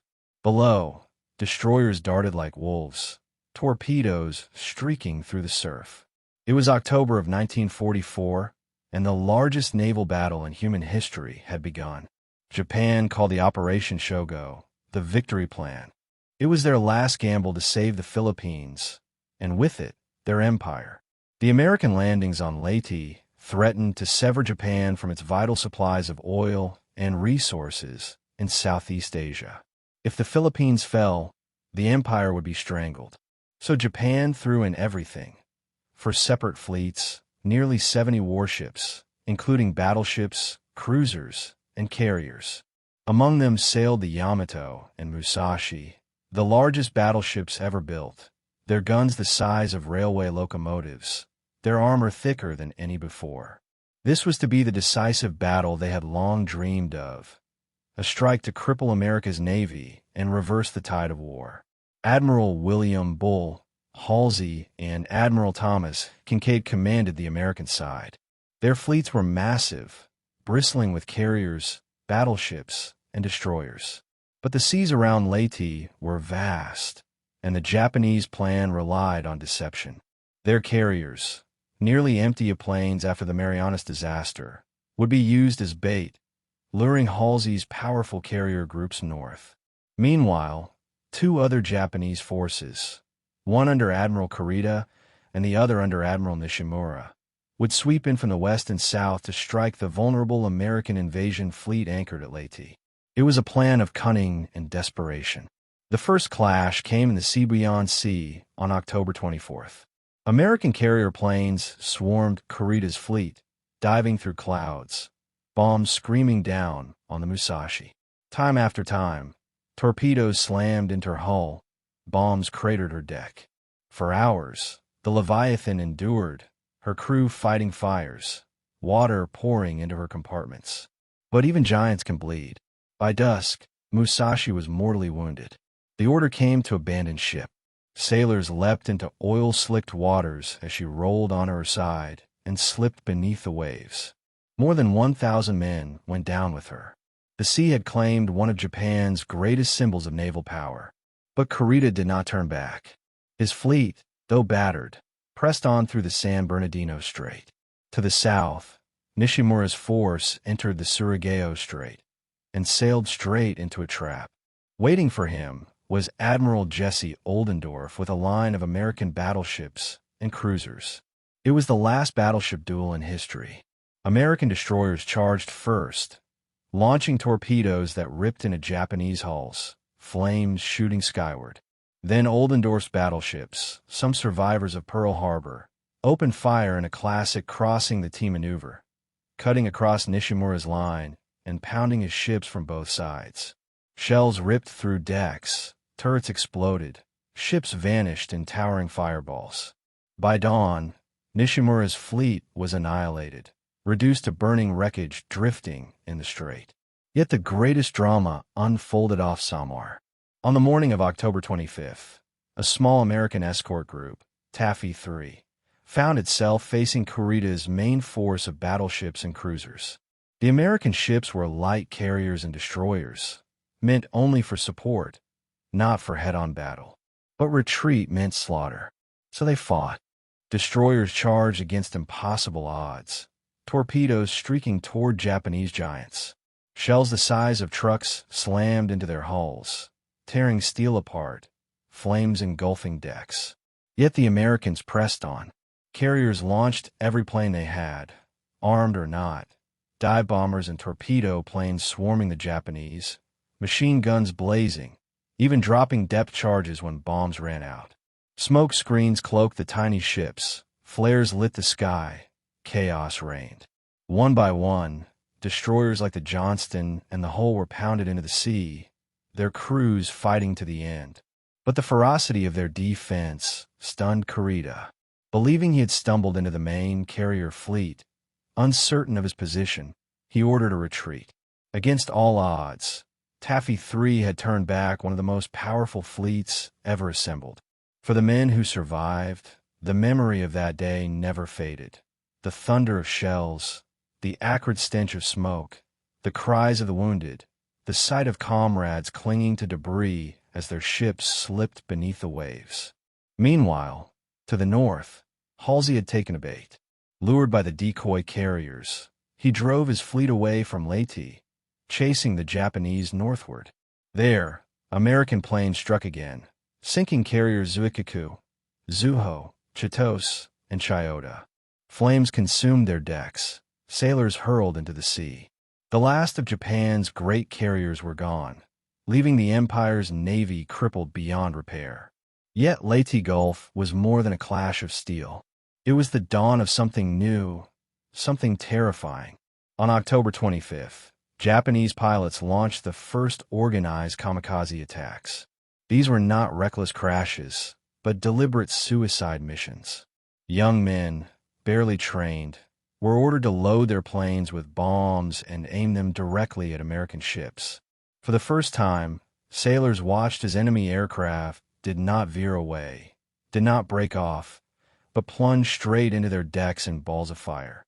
The shock was overwhelming. The war had entered a new, darker phase. When the battle finally ended, the scale of destruction was staggering. Japan had lost 4 carriers, 3 battleships, 10 cruisers, and more than 10,000 sailors. The Imperial Navy was broken, its power at sea effectively destroyed. America had suffered losses too, light carriers, destroyers, and hundreds of men, but the invasion of Leyte was secure. The path to liberate the Philippines remained open. For Japan, Leyte Gulf was the end of an era. Their proud navy, which had once roamed the Pacific in triumph, now lay shattered. Their pilots, once the elite of the skies, were gone, replaced by desperate youths sent on one-way missions. The empire that had dared to challenge the world's greatest industrial power was bleeding out, its lifeline severed, its fleets wrecked. For the Americans, Leyte Gulf was both triumph and warning. Triumph, because they now commanded the seas, unchallenged. Warning, because the kamikazes showed that the fight ahead would only grow more desperate, more savage. Every mile closer to Japan would demand more blood, more sacrifice, more endurance. The waters of Leyte Gulf grew calm again, but beneath that calm lay the wreckage of fleets, the bodies of sailors, and the echoes of history's largest naval battle. The Japanese Navy had fought its last great stand and lost, but the war was far from over. Ahead lay Luzon, Iwo Jima, Okinawa, and as the Allies pressed forward, Japan's new weapon, the kamikaze, would darken the skies and haunt every sailor who watched the horizon. The streets of Manila burned. Entire blocks collapsed under shell fire. Churches crumbled into rubble, and the once proud Pearl of the Orient was transformed into a city of smoke and screams. Civilians huddled in cellars as flames licked across rooftops, the acrid smell of burning wood and flesh choking the air. Children cried in the dark, their voices drowned by the crash of artillery. Soldiers stumbled through shattered streets, rifles at the ready, ears ringing with the roar of explosions. It was February of 1945, and the battle for Manila was about to become one of the most brutal urban fights of the Pacific War. The campaign to liberate the Philippines had begun months earlier with the landings on Leyte. But Leyte was only the first step. General Douglas MacArthur's true prize was Luzon, the largest island, home to the capital and the heart of the archipelago. Capturing it meant fulfilling his vow to return and finally breaking Japan's hold on the islands. For the Japanese, Luzon was their last great bastion in Southeast Asia. More than 200,000 troops were entrenched in its mountains, fields, and cities, and many of them were ready to fight to the last man. In January of 1945, American forces stormed ashore at Lingayen Gulf, north of Manila. Battleships pounded the beaches for days, sending geysers of smoke and earth skyward. Soldiers of the Sixth Army poured onto the sand, rifles clutched, their uniforms already soaked with salt water and sweat. The smell of cordite and diesel filled the air as landing crafts slammed against the shore. Resistance at the beach was lighter than expected, Japanese forces had pulled back into the interior. But every man knew that the hardest fighting still lay ahead. As the Americans advanced southward, Filipino guerrillas emerged from the jungles. For years they had fought in secret, sabotaging Japanese patrols, gathering intelligence, and smuggling weapons. Now they came openly, guiding columns through back roads, pointing out ambushes, and delivering messages between units. To many civilians, they were the hidden lifeline of resistance. Entire villages risked annihilation to shelter them, feeding them scraps of rice and sweet potatoes while enduring the wrath of Japanese reprisals. Their courage kept the flame of resistance alive through years of occupation. The Japanese defense of Luzon was brutal and fragmented. General Tomoyuki Yamashita, the Tiger of Malaya, commanded the defense. He knew he could not win outright. Instead, he chose to delay, to bleed the Americans, and to prolong the war. He withdrew his main forces into the mountains of northern Luzon, digging tunnels and bunkers into ridges where tanks and artillery would struggle to reach. But in Manila, his subordinates made a fateful decision. Thousands of Japanese troops refused to abandon the city. Instead, they turned it into a fortress. The battle for Manila began in February. American troops approached cautiously, their tanks grinding down boulevards once filled with cars and carriages. Snipers fired from church steeples, machine guns rattled from shattered windows, mortars shrieked from hidden courtyards.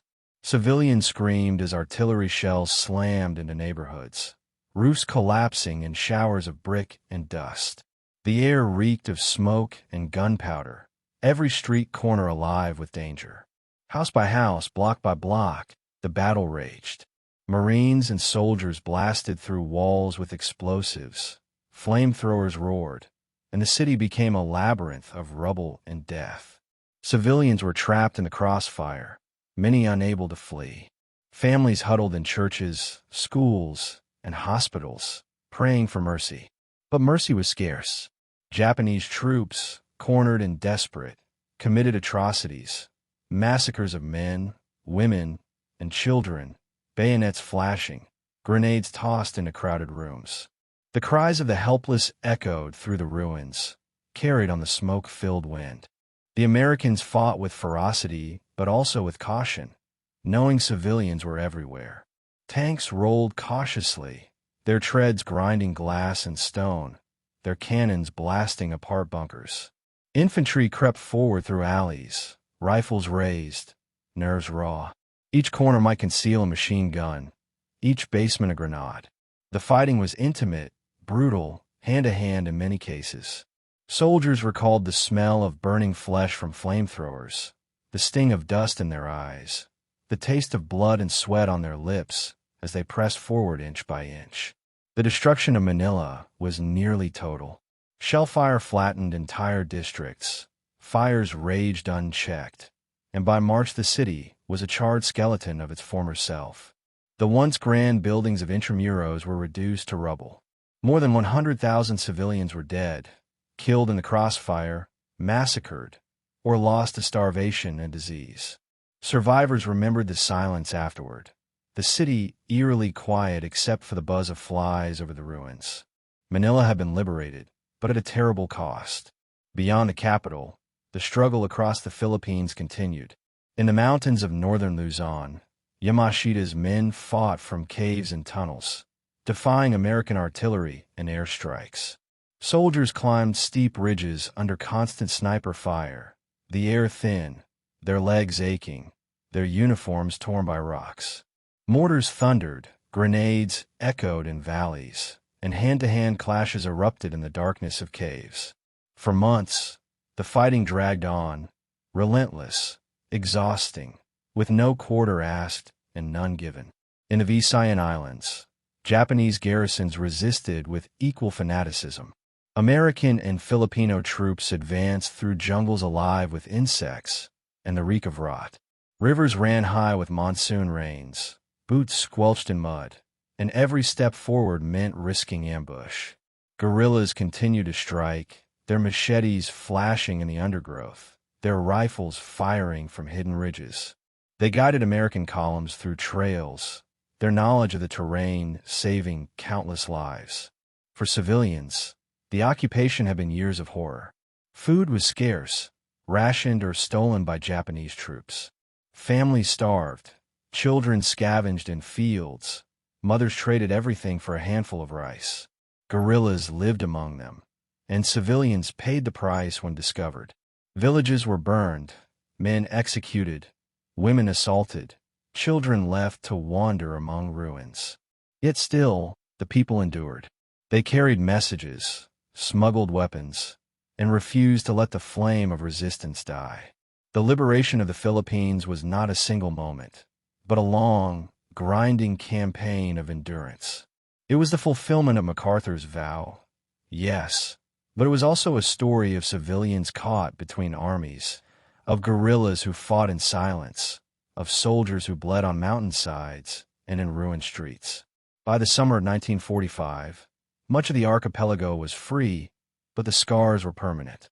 Manila was in ruins. Families were shattered.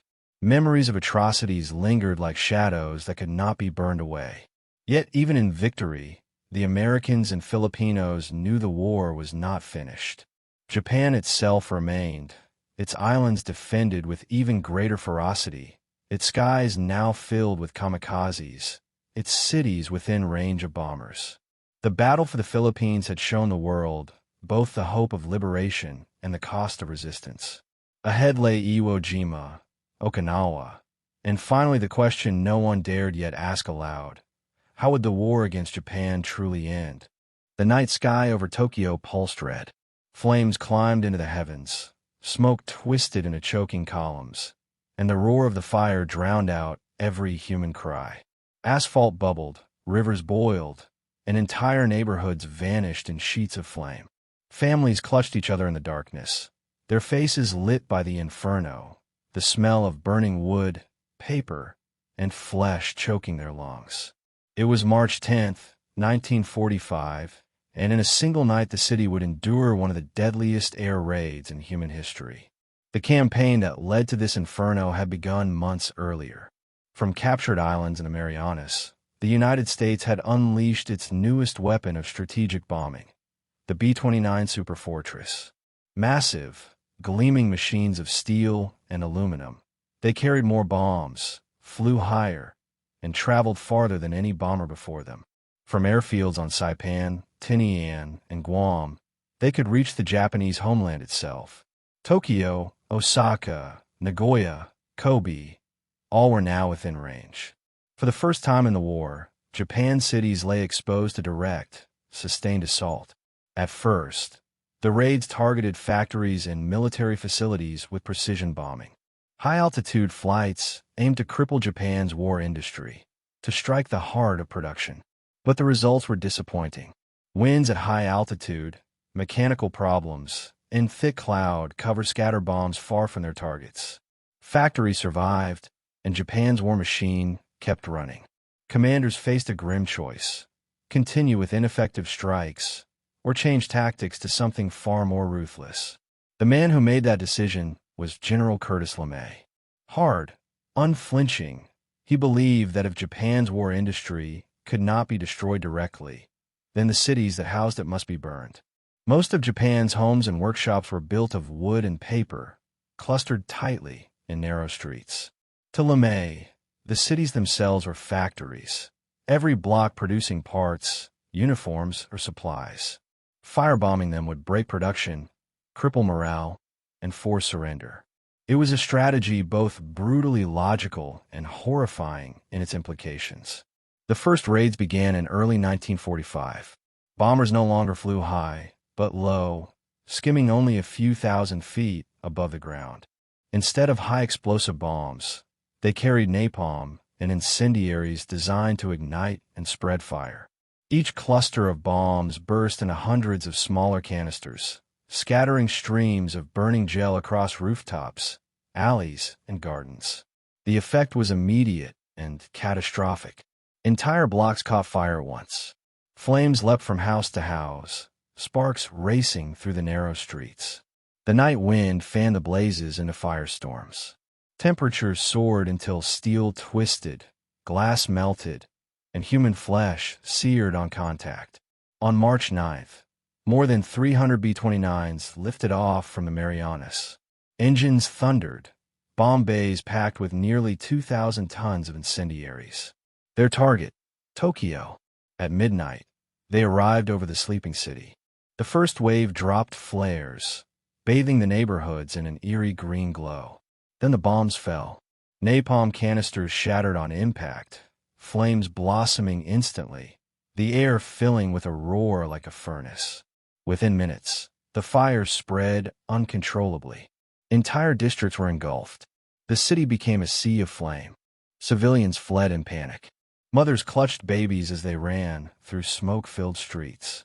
Fathers carried buckets of water, only to see the flames roar higher, unstoppable. The heat was unbearable, searing skin, igniting clothing. The sound was deafening. The crash of collapsing buildings, the shrieks of the trapped, the roar of the firestorm sucking oxygen from the air. Survivors later recalled the sky itself seemed to burn, the stars erased by waves of fire. Some leapt into rivers and canals, only to be scalded as the water boiled. Others suffocated in shelters as flames consumed the air. By dawn, more than 100,000 people were dead. The raid on Tokyo was not the last. Over the following months, dozens of Japanese cities were targeted. Nagoya, Osaka, Kobe, Yokohama, each reduced to ruins. B-29s arrived in waves of hundreds, their bomb bays disgorging rivers of fire. Cities burned, night after night. By the summer of 1945, more than 60% of Japan's urban areas lay destroyed. Millions were homeless, their possessions reduced to ash. Survivors wandered among the ruins, their faces hollow, their clothes little more than rags. The smell of smoke and death hung over the land. The firebombing was devastating not just physically, but psychologically. Japan's cities have been symbols of culture and pride. Tokyo's modern skyline, Kobe's bustling harbors, Osaka's factories. Now they were blackened wastelands, rubble stretching as far as the eye could see. The contrast was unbearable. Families dug through ashes searching for loved ones, their tears mixing with soot. Entire neighborhoods disappeared, leaving only memories. The war had stripped away not only lives but identity. For the Americans, the firebombing campaigns were seen as brutal necessity. Each raid brought Japan closer to collapse. Each burned city weakened the will to resist. But among the crews who carried out the missions, memories were conflicted. Pilots recalled the glow of cities burning below, the reflection of flames on the clouds, the eerie silence inside their bombers broken only by engines. Some felt grim satisfaction, believing they were ending the war sooner. Others could not shake the images of fire consuming entire populations. The smell of napalm clung to their uniforms long after they landed, and their dreams were filled with the sight of firestorms swallowing cities whole. For civilians, life became a cycle of fear and survival. Air raid sirens howled nightly, sending families scrambling for cover. Shelters were packed, air thick with sweat and terror. Children pressed against their mothers, ears covered against the thunder of bombs. When the raids ended, survivors emerged in a landscapes unrecognizable. Houses gone, streets warped, landmarks vanished. The sound of weeping carried through the ruins, mingling with the buzz of flies and the crackle of lingering flames. By the summer, Japan was on the brink. Its cities were destroyed, its economy strangled, its people exhausted. Yet surrender did not come. Leaders in Tokyo remained determined to fight on, convinced that sacrifice could still bring better terms. Civilians were drilled with bamboo spears, children taught to resist invaders. The nation braced for invasion, even as its cities burned. The firebombing of Japan revealed both the immense power of modern war and its terrible cost. The B-29s had brought destruction on a scale unimaginable only years earlier. Millions of lives were shattered, entire cities erased. And yet, even this inferno did not end the war. Japan still stood, still fought, still prepared to resist. As the flames of Tokyo and Osaka died down, American commanders faced a haunting question. If fire cannot break Japan's will, what could? The answer was already in motion. A weapon unlike any used before, one that would change the course of history and redefine the meaning of destruction. The island was little more than a speck of volcanic rock in the endless blue Pacific, but on February 19th, 1945, it erupted in fire and steel. Naval guns thundered from offshore, their blasts rattling the bones of every man crouched in the landing craft. The sky was filled with the drone of aircraft, dive bombers screaming down to loose their payloads, black smoke curling into the clouds. Ahead, Iwo Jima rose from the sea, a barren, ash-gray fortress dominated by the looming cone of Mount Suribachi. Marines stared at its black sands, their stomachs tight with dread. They had been told it would be tough. They had not been told it would feel like landing in hell itself. For 72 days before the invasion, American ships and aircraft had pounded Iwo Jima with bombs and shells. Commanders believed the island's defenders would be crushed. But the Japanese had prepared with a new strategy. Instead of meeting the Marines at the water's edge, they burrowed deep into the rock. Tunnels stretched for miles beneath the island, linking bunkers, artillery positions, and hidden pillboxes. General Tadamaki Kurabayashi, the Japanese commander, knew his men could not win. But he was determined to bleed the Americans for every yard of ground, to make Iwo Jima a graveyard that would warn what awaited if America tried to invade the home islands. When the first waves of Marines stormed ashore, there was silence. No machine guns, no artillery, only the crash of surf and the hiss of landing craft. Men scrambled up the beaches, their boots sinking into soft volcanic sand that clung like tar and slowed every step. It felt strange, too easy. Then, as the beaches filled, the mountain erupted. Hidden guns opened fire, mortars crashed down, and machine gun fire stitched across the sand. Men fell and rose, their screams drowned by the roar of explosions. The black sand turned red with blood. For hours, chaos reigned. Tanks bogged down in the soft sand, artillery fire blew apart vehicles, and Marines clawed forward inch by inch, digging foxholes with their bare hands just to find cover. The air stank of cordite and burning flesh. The ground shook with constant bombardment. The volcanic ash scalded when touched, heated by sun and fire. The island itself seemed to conspire against the invaders. The fighting became a nightmare of close combat. Every ridge hid bunkers. Every trench concealed riflemen. Marines used flamethrowers to flush out caves. The hiss of fire followed by screams, and the choking stench of burning fuel. Satchel charges exploded in deafening bursts, sealing tunnels with walls of rubble. But for every position destroyed, another opened behind it. The Japanese defense was methodical, unyielding. Casualties mounted by the hour.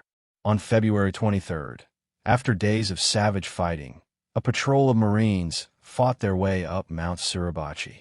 The climb was grueling, rocks crumbling underfoot, bullets snapping overhead. At the summit, they raised a small American flag. Down below, Marines cheered, ships sounded their horns, and for a moment the horror of battle gave way to pride.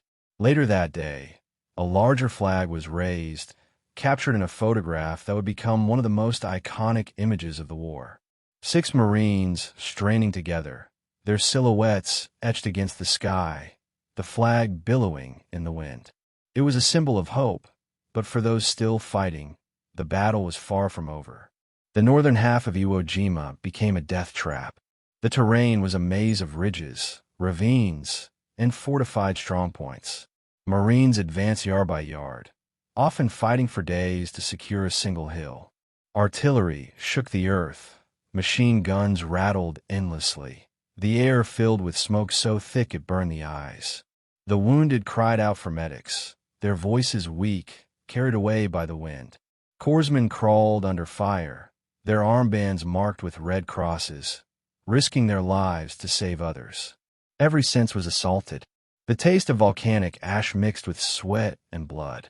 The heat from flamethrowers singed eyebrows and filled lungs with choking fumes. The touch of the sand burned bare skin. The sight of friends torn apart by shells etched itself in a memory forever.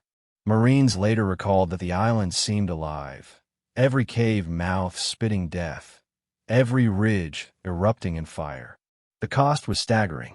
By the time the island was declared secure in March, nearly 7,000 Americans lay dead and more than 20,000 wounded.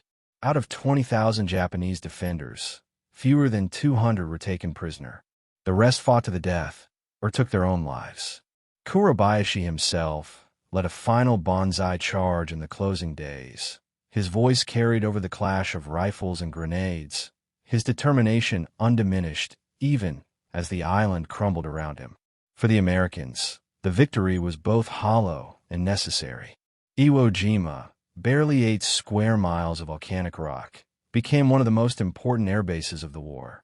B-29 bombers crippled by damage or fuel shortages found refuge there on their way back from raids over Japan.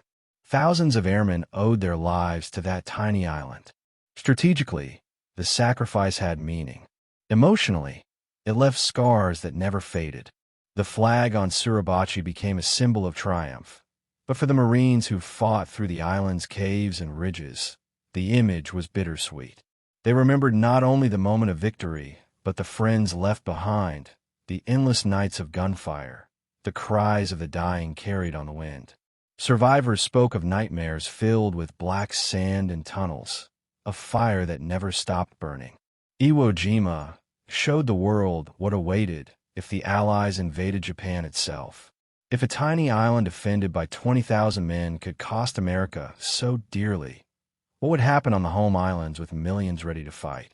Commanders calculated the numbers and recoiled. The invasion of Japan promised a mountain of bodies, a sea of blood. The battle for Iwo Jima had secured strategic base, but it had also raised a terrible question. How much more sacrifice would it take to end the war? That question hung heavy as the fires died on Iwo Jima. Ahead lay Okinawa, a larger island, closer to Japan, with even stronger defenses. The Marines, soldiers, and sailors knew what was coming. If Iwo Jima had been hell, Okinawa promised something worse. And beyond Okinawa stood Japan itself, battered, burning, but still unbroken. The storm was far from over. The sky above the Pacific filled with black specks. At first, they looked like swarms of birds, distant and harmless. But within moments the drone of engines grew louder, the shapes sharper, the threat undeniable. Dozens of Japanese planes were diving straight toward the American fleet. Alarms screamed. Anti-aircraft guns erupted in thunder. Tracers stitched the air in fiery arcs. Sailors braced for impact, their eyes locked on the incoming shadows. These were not ordinary attacks. The pilots made no attempt to pull up.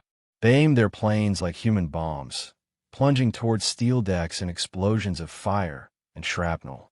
It was April of 1945, and the kamikaze storm had begun. Okinawa was the last stepping stone before Japan itself.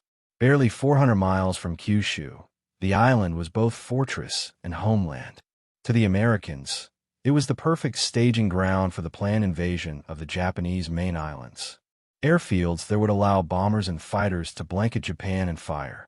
Harbors could supply the vast fleets needed for invasion. But to the Japanese, Okinawa was sacred ground, part of their territory, not a distant colony. Losing it meant the home islands would be naked before the enemy. So they prepared to defend it with everything they had, including their own lives. The invasion began on April 1st, Easter Sunday. More than 1,000 ships surrounded Okinawa, carrying nearly 180,000 American soldiers and Marines. The bombardment was deafening, naval guns hammering the shoreline with shells the size of cars. Beaches vanished under geysers of sand and smoke. Landing craft surged forward, ramps slammed down, and men stormed ashore, only to find eerie silence. Unlike Iwo Jima, the Japanese did not contest the beaches. They waded inland, dug deep into ridges, caves, and bunkers. General Mitsuru Ushijima, the Japanese commander, chose a grim but brilliant strategy. Rather than throw his men into suicidal attacks on the beach, he pulled them back into the Shuri line, a network of fortifications stretching across the southern part of the island. There, his more than 100,000 troops could bleed the Americans slowly, trading every ridge and village for time and lives. It was a trap of endurance, not speed, and it worked. As American troops advanced inland, they slammed into walls of fire. Hillsides erupted with machine guns and mortars, caves belched artillery, and every ridge became a fortress. Soldiers clawed their way forward in mud and rain, their uniforms soaked, their hands blistered from digging foxholes. The stench of death clung to the air, bodies of both sides littering the ground. Flamethrowers hissed, filling tunnels with choking heat and smoke. Grenades echoed through ravines. At night, Japanese counterattacks pierced the darkness, bayonets flashing in sudden clashes of hand-to-hand combat. Above the beaches, the fleet endured its own nightmare. Kamikazes struck in waves, hundreds of planes diving out of the clouds with terrifying precision. A destroyer might fire every gun it had, filling the sky with flak, only to watch a single plane break through, its nose pointed like a spear. The explosion on impact tore steel apart, fire racing across decks, men hurled into the sea. More than 30 American ships were sunk, and nearly 400 damaged. Thousands of sailors died, their last moments consumed in fire and oil. Survivors spoke of the smell of burning fuel, the screams of the wounded, the desperate fight to keep their ships afloat. It was the costliest naval campaign of the entire war. But the greatest tragedy of Okinawa was not just military. It was civilian. Nearly 400,000 Okinawans lived on the island, trapped between two armies. The Japanese military forced many into service, digging trenches, carrying supplies, even fighting with bamboo spears. Civilians were told that Americans would commit atrocities, and thousands chose suicide rather than surrender. Families leapt from cliffs into the sea, their screams lost in the crash of waves. Children hid in caves, the air thick with smoke and fear, their stomachs gnawed by hunger. The cries of the innocent echoed through the hills long after the guns fell silent. The Americans were shocked by the intensity of the fighting. It dwarfed even Iwo Jima. Rain turned the battlefield into rivers of mud. Maggots-infested corpses left unburied, and exhaustion wore down every man. Letters from home grew smudged and unreadable in the damp. Soldiers wrote replies by flashlight in foxholes, their hands trembling, their words heavy with despair. The island seemed to consume everything: time, hope, and human life. By May, the Shuri line had become a graveyard. For weeks, American troops hammered at its ridges, taking one position only to face another.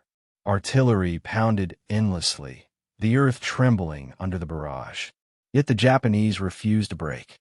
General Ushijima demanded total resistance. Soldiers fought until their ammunition was gone, then rushed forward with bayonets or grenades clutched to their chests. Their courage was undeniable, but their fate was certain. On June 22nd, after nearly 3 months of fighting, the battle finally ended. General Ushijima committed ritual suicide, his officers following him into death. The cost was staggering: more than 12,000 Americans killed, nearly 100,000 Japanese soldiers dead, and at least 100,000 civilians lost, their homes reduced to rubble, their fields burned, their families shattered. Okinawa was free, but it was also destroyed. The victory gave America the staging ground it needed. Airfields were carved into the ruins, naval bases filled the harbors, and supplies poured in. From Okinawa, bombers could strike every corner of Japan. Invasion plans were drawn, their numbers grim. Millions of troops, hundreds of thousands of casualties expected.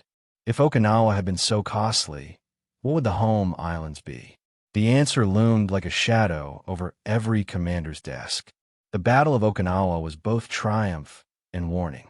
It showed that Japan would fight with unbreakable resolve, that civilians would be consumed alongside soldiers, that kamikazes could turn the sky itself into a weapon. It proved that the road to Japan would be paved in blood, far more than America could bear. As the smoke cleared from Okinawa's shattered ridges, American leaders faced a choice. To invade Japan meant another ocean of graves. To avoid invasion meant finding another way to end the war. And far away, in the deserts of New Mexico, a weapon was being prepared, one that promised to end the conflict in a single stroke, but at a price the world had never imagined. The desert night split open with light. A blinding flash turned darkness into day, casting shadows sharper than noon. Then came the roar, a thunder that rolled across the plains of New Mexico, rattling bones, shaking the earth itself. A mushroom cloud climbed into the heavens, boiling, immense, unnatural. Men watching from miles away shielded their eyes, their jaws slack with awe and terror. It was July 16th, 1945, and humanity had entered the atomic age. The test was code-named Trinity, but its echoes would reach Hiroshima, Nagasaki, and the conscience of the world. The weapon was the product of a project so secret that most Americans did not even know it existed. The Manhattan Project began in 1942, born from the fear that Nazi Germany might build an atomic bomb first. Across hidden sites in Los Alamos, Oak Ridge, and Hanford, the brightest minds of the age gathered. Physicists, chemists, engineers. Robert Oppenheimer directed the effort, his sharp eyes and restless mind driving the work forward. Thousands labored in silence, their families unaware of what they built. The atmosphere was electric, tense, a blend of genius and secrecy. They worked with materials few had seen, enriching uranium, producing plutonium, crafting explosives with microscopic precision. Every detail mattered. Every mistake could mean catastrophe. The scientists knew what they were doing was more than a new weapon. They were taming forces locked inside the atom itself, forces that had only been theorized in equations. When unleashed, they could release energy unlike anything the world had ever seen. Oppenheimer once quoted the Bhagavad Gita to describe it. "Now I am become death, the destroyer of worlds." For him and his colleagues, the weight of creation was matched by the fear of what would come next. But outside the laboratories, war raged on with no time for philosophy. By the summer of 1945, Germany had surrendered, but Japan fought on. Okinawa had shown the ferocity of their defense. Civilians leapt from cliffs, soldiers fought to the last bullet, kamikazes filled the skies. American planners studied the possibility of invading the home islands. Their estimates were grim. Hundreds of thousands of American casualties, millions of Japanese dead, cities turned into charnel houses. The war could drag on for years. President Harry Truman, newly in office after Franklin Roosevelt's death in April, faced an impossible choice. The Manhattan Project had delivered a weapon of unimaginable power. Should he use it? Advisors debated fiercely. Some argued that only shock and devastation could break Japan's resolve. Others warned of the moral weight of killing civilians on such a scale. Could the world live with the precedent of annihilation from the sky? Japan's leaders showed little sign of surrender. Despite burned cities, shattered armies, and empty fuel tanks, they pressed on. Some urged negotiation, but the military hardliners still clung to hope that inflicting heavy losses on an American invasion might win better peace terms. Intercepted communications, the so-called magic decrypts, revealed a divided government in Tokyo, unwilling to yield unconditionally. Even after the firebombing of Tokyo, which killed more than 100,000 in a single night, the war cabinet refused to break. To the Americans, time was running out. Every day the war continued meant more deaths. On July 26th, the Allies issued the Potsdam Declaration, demanding Japan's surrender or prompt and utter destruction. The warning was clear, though the atomic bomb was not mentioned by name. Tokyo's response was silence, even dismissal. Prime Minister Kantaro Suzuki called the declaration mokusatsu, a word translated as to ignore or treat with silent contempt. The opportunity was lost. Meanwhile, preparations moved forward. Crews trained in secrecy on the island of Tinian, practicing with modified B-29 bombers built to carry the new weapon. The devices themselves were assembled under armed guard. Technicians handled uranium and plutonium cores with hands steady, but hearts pounding. No one knew for certain how the bombs would behave outside the desert test. The risks were enormous, but the orders were clear.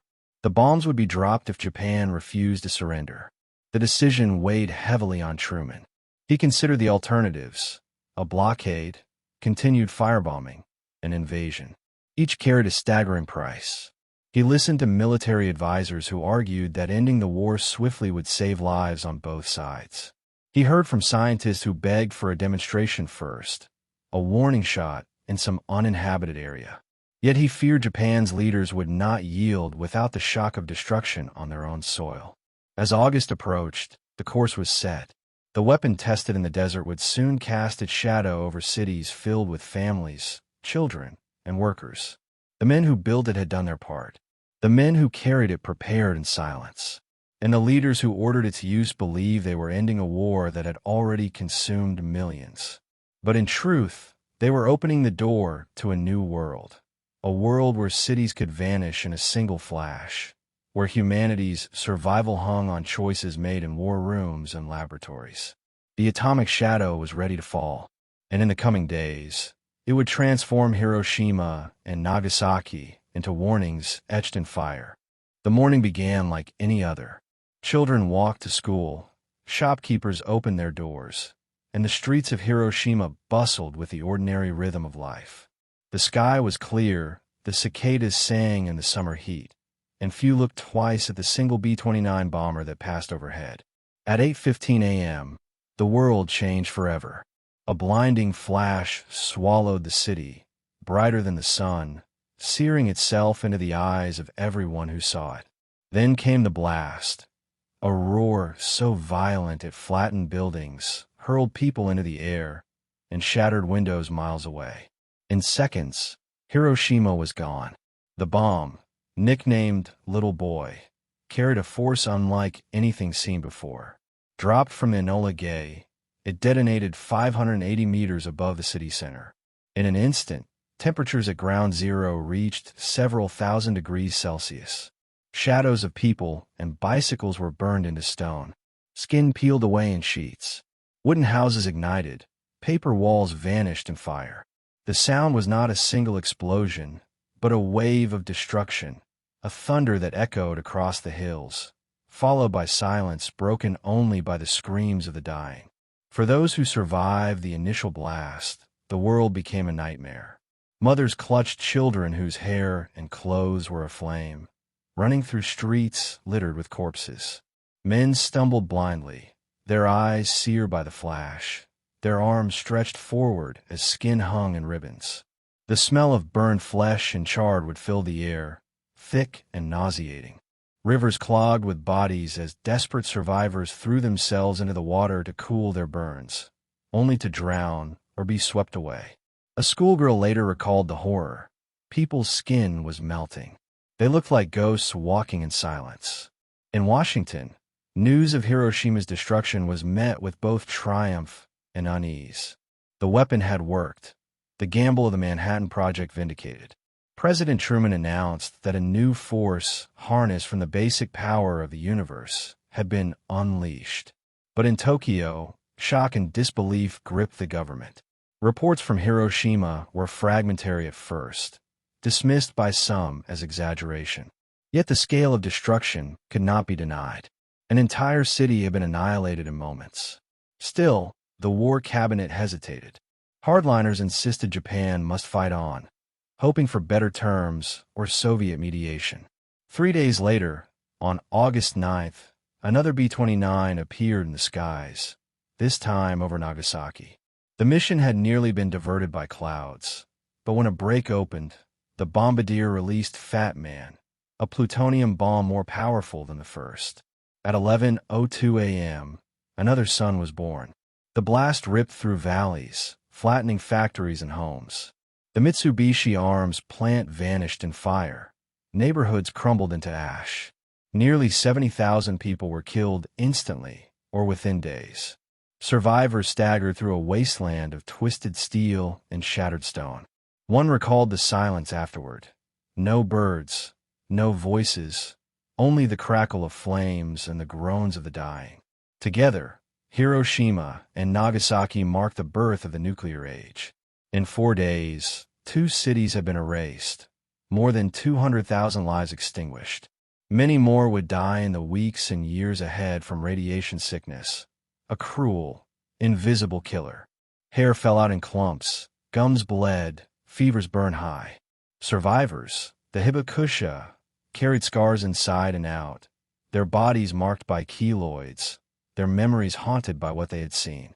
For them, the war never truly ended. The human stories cut deeper than statistics. A boy searching for his mother among the ruins found only her charred sandals. A nurse tended to patients with burns so severe their bodies fused to the tatama mats beneath them. Priests carried the dying into church courtyards, only to watch their congregations perish. Children wandered through ruins calling for parents who would never answer. These voices remind us that the bomb was not an abstract weapon, but a human catastrophe, felt in the cries, the smells, the silence of shattered lives. Strategically, the bombings delivered what years of blockade, firebombing, and invasion had not.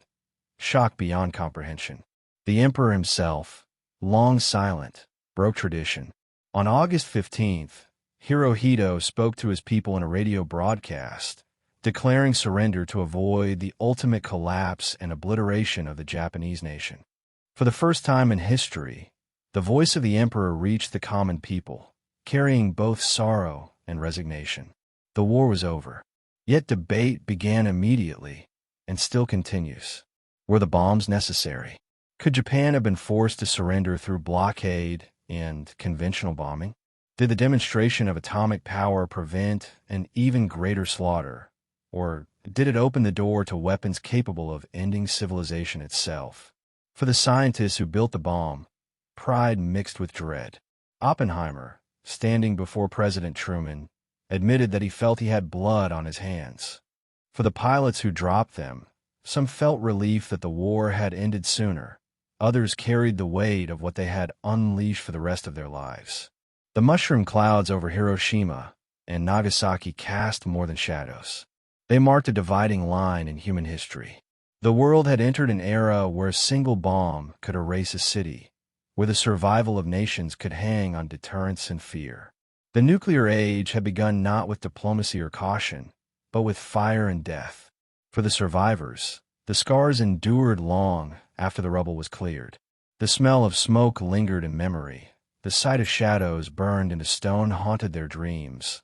The cries of the dying echoed in their ears. They became witnesses, their testimonies warnings to generations that followed. They lived in the atomic shadow, carrying the burden of reminding humanity of what had been done. And yet, in the ruins of Hiroshima and Nagasaki, life returned. Children were born, markets reopened, schools rebuilt. The hibakusha endured, their voices fragile but insistent. They spoke of what it meant to survive when so many had not, of the hope that the world would never again see cities vanish in a single flash. But as the war ended in fire, the peace that followed carried its own dangers. The atomic bomb had ended the Second World War, but it had also begun a race to build more, bigger, deadlier weapons. The shadow of Hiroshima stretched far beyond Japan. It reached Moscow, Washington, London, and every capital that would soon live under the cloud of nuclear fear. The Pacific War was over, but a new, colder conflict was about to begin. The radio crackled to life. Across Japan, in homes, schools, and factories, people leaned close, straining to hear a voice none had ever heard before. It was soft, formal, almost distant, yet unmistakably human. Emperor Hirohito, the man worshipped as divine, was speaking directly to his people. His words were carefully chosen, wrapped in archaic language, yet the meaning was clear. Japan would accept surrender. He spoke of enduring the unendurable, of saving the nation from ultimate collapse and obliteration. For many listeners, tears blurred their vision. not only from sorrow but from disbelief. The war that had consumed the Pacific for nearly 4 years was ending. The moment was surreal. For millions of Japanese, surrender was a concept beyond imagination. Propaganda had told them Americans were demons, that resistance to the death was their duty. Now, their emperor urged obedience to a peace that felt like defeat. Families knelt before radios, some weeping, others silent, their faces pale. Soldiers stationed across Asia lowered their weapons, uncertain whether to feel shame, relief, or both. On distant Pacific islands, men who had fought in caves and jungles learned that their sacrifices had been in vain. The empire built on blood and conquest was crumbling in a single broadcast. In Washington and London, bells rang and crowds filled the streets. In New York's Times Square, ticker tape rained from windows as sailors kissed strangers and bands played patriotic songs. Across the Pacific, in muddy foxholes and cramped ships, American soldiers heard the news and let out cries of relief. Some laughed, others simply sat in stunned silence, their hands shaking, unable to believe they had lived long enough to see the end. For them, survival felt like the greatest miracle of all. Yet the war did not end with a speech alone. Formal surrender required ceremony. On September 2nd, 1945, aboard the battleship USS Missouri anchored in Tokyo Bay, the victors and the vanquished faced one another. The deck was lined with sailors in crisp white uniforms, their rifles gleaming, their faces stern. General Douglas MacArthur stood tall, pipe in hand, his presence commanding. Around him gathered representatives of the Allied powers, the United States, Britain, the Soviet Union, China, Australia, Canada, France, the Netherlands, and New Zealand. At 9:04 a.m., the Japanese delegation arrived. They were stiff, solemn, their expressions grave. Foreign Minister Mamoru Shigemitsu, his cane tapping on the deck, stepped forward. Alongside him stood General Yoshijiro Yamizu, his face drawn tight. They bowed slightly, their movements deliberate, aware that the world was watching. On a simple wooden table, draped in green cloth, lay the documents of surrender. The ceremony took less than 30 minutes. Shigemitsu signed for the emperor and the government. Yamizu signed for the military. Then, one by one, the Allied representatives added their names. When MacArthur finally spoke, his voice carried across the deck and out to the world. It is my earnest hope, indeed the hope of all mankind, that from this solemn occasion a better world shall emerge. The Pacific War, which had begun with fire at Pearl Harbor, ended in silence on the Missouri's deck. Yet its legacy was anything but silent. In the months that followed, the world confronted the wreckage left behind. Cities lay in ruins, economies shattered, millions displaced. In Asia, survivors emerged from prison camps, their bodies skeletal, their eyes hollow. Across China, the Philippines, Malaya, and beyond, civilians bore scars from years of occupation. At Hiroshima and Nagasaki, survivors staggered among ruins still glowing with radioactive heat, their futures uncertain. The question of responsibility hung heavy. In Tokyo, Allied authorities prepared for justice. The International Military Tribunal for the Far East, often called the Tokyo Trials, was convened. Leaders of Japan's wartime government and military faced charges of war crimes, crimes against humanity, and waging aggressive war. The trial stretched for years, witnesses recounting atrocities from the rape of Nanking to the Bataan Death March. In the courtroom, the world listened to stories of civilians massacred, prisoners tortured, cities burned. Some defendants showed defiance, others remorse. In the end, 7 were sentenced to death, including Prime Minister Hideki Tojo. Others received long prison terms. But the weight of suffering could never be fully measured by verdicts alone. For many Japanese, the occupation that followed brought both humiliation and transformation. American forces arrived, not as conquerors but as reformers. General MacArthur oversaw sweeping changes, disbanding the military, rewriting the Constitution, introducing democratic reforms, granting women the vote. Japan, once a militarist empire, began reshaping itself into a nation that embraced peace. The scars of war remained, but from them new foundations were laid. In the West, memories of the Pacific War carried both pride and pain. For Americans, Pearl Harbor was avenged, the promise of "I shall return" fulfilled, the flag raised over Iwo Jima, immortalized in bronze. Yet the cost was staggering. Over 100,000 Americans killed, more than 200,000 wounded. Families mourned sons and fathers who never came home. The Pacific War was a triumph of endurance, but also a reminder of sacrifice measured in blood. For Asia, the war's legacy was even more complex. The defeat of Japan ended colonial rule in many regions, sparking movements for independence. The Philippines regained sovereignty. Indonesia, Vietnam, and India moved toward liberation from European empires weakened by the conflict. Yet liberation brought its own struggles, as new nations emerged from the wreckage of occupation and war.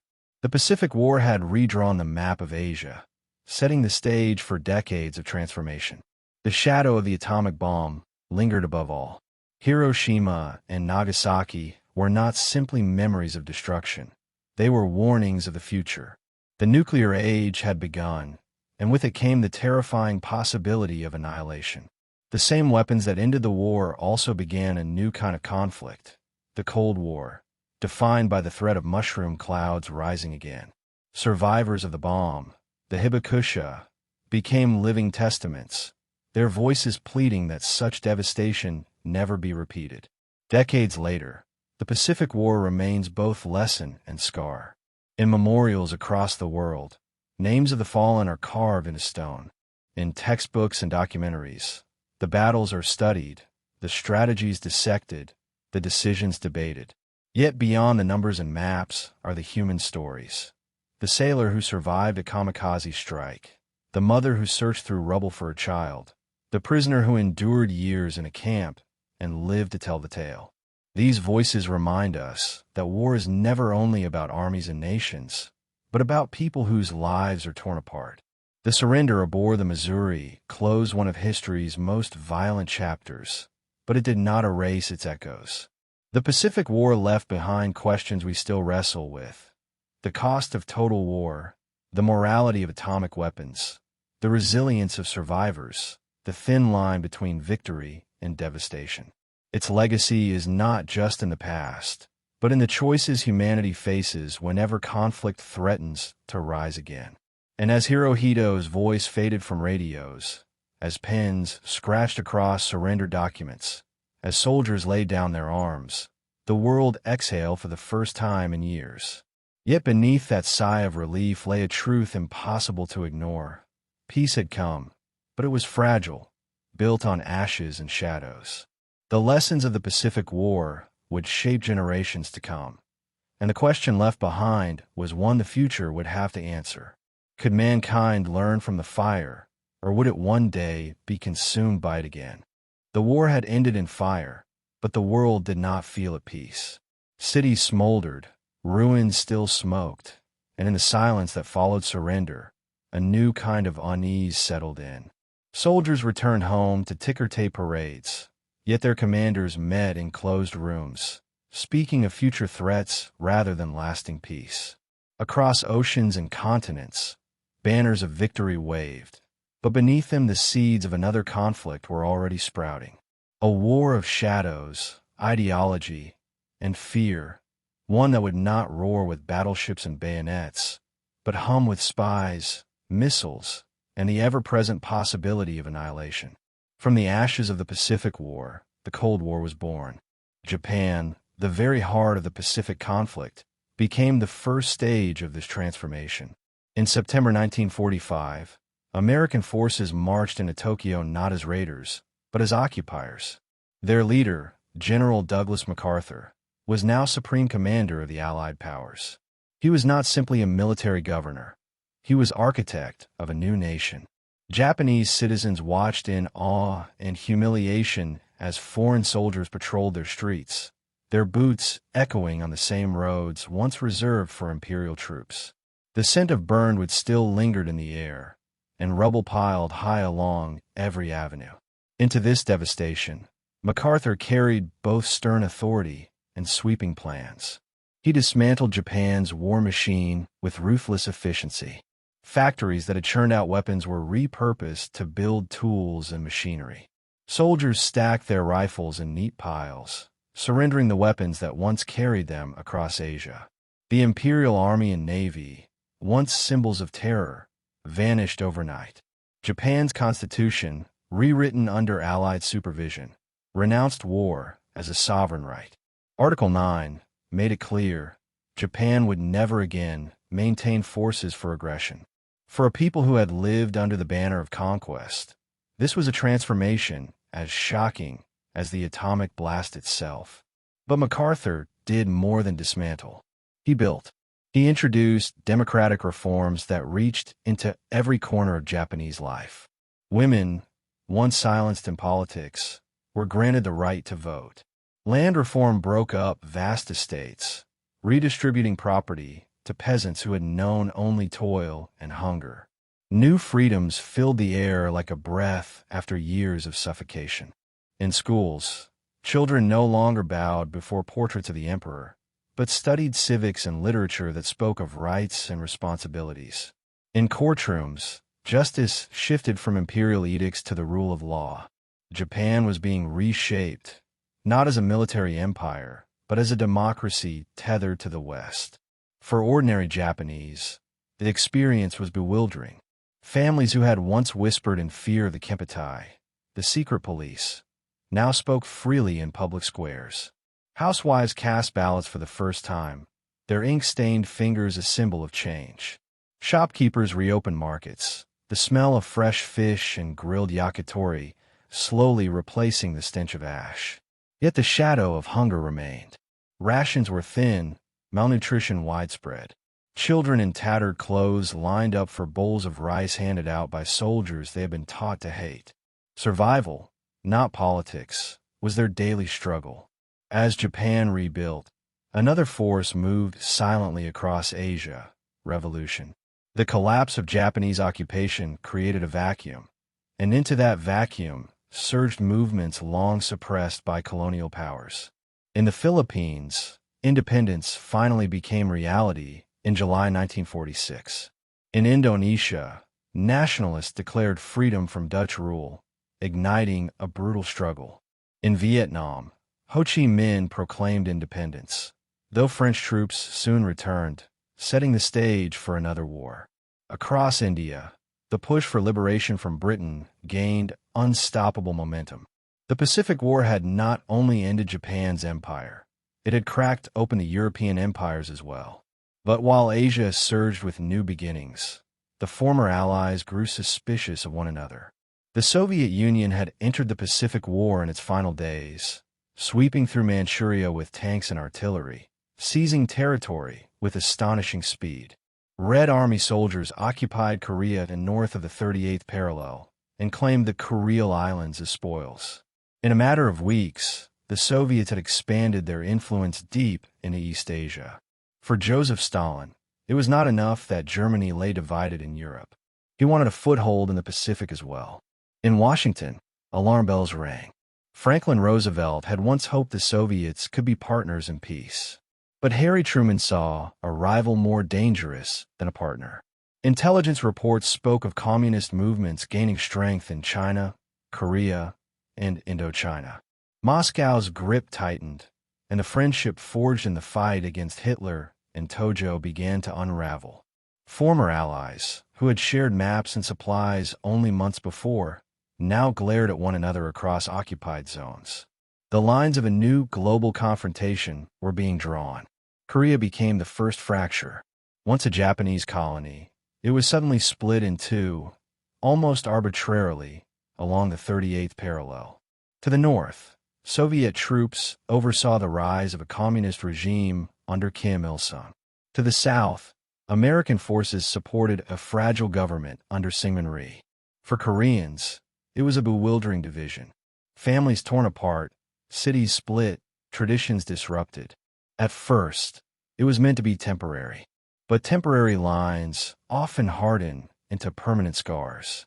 The seeds of the Korean War had been planted before the peace of World War II had even cooled.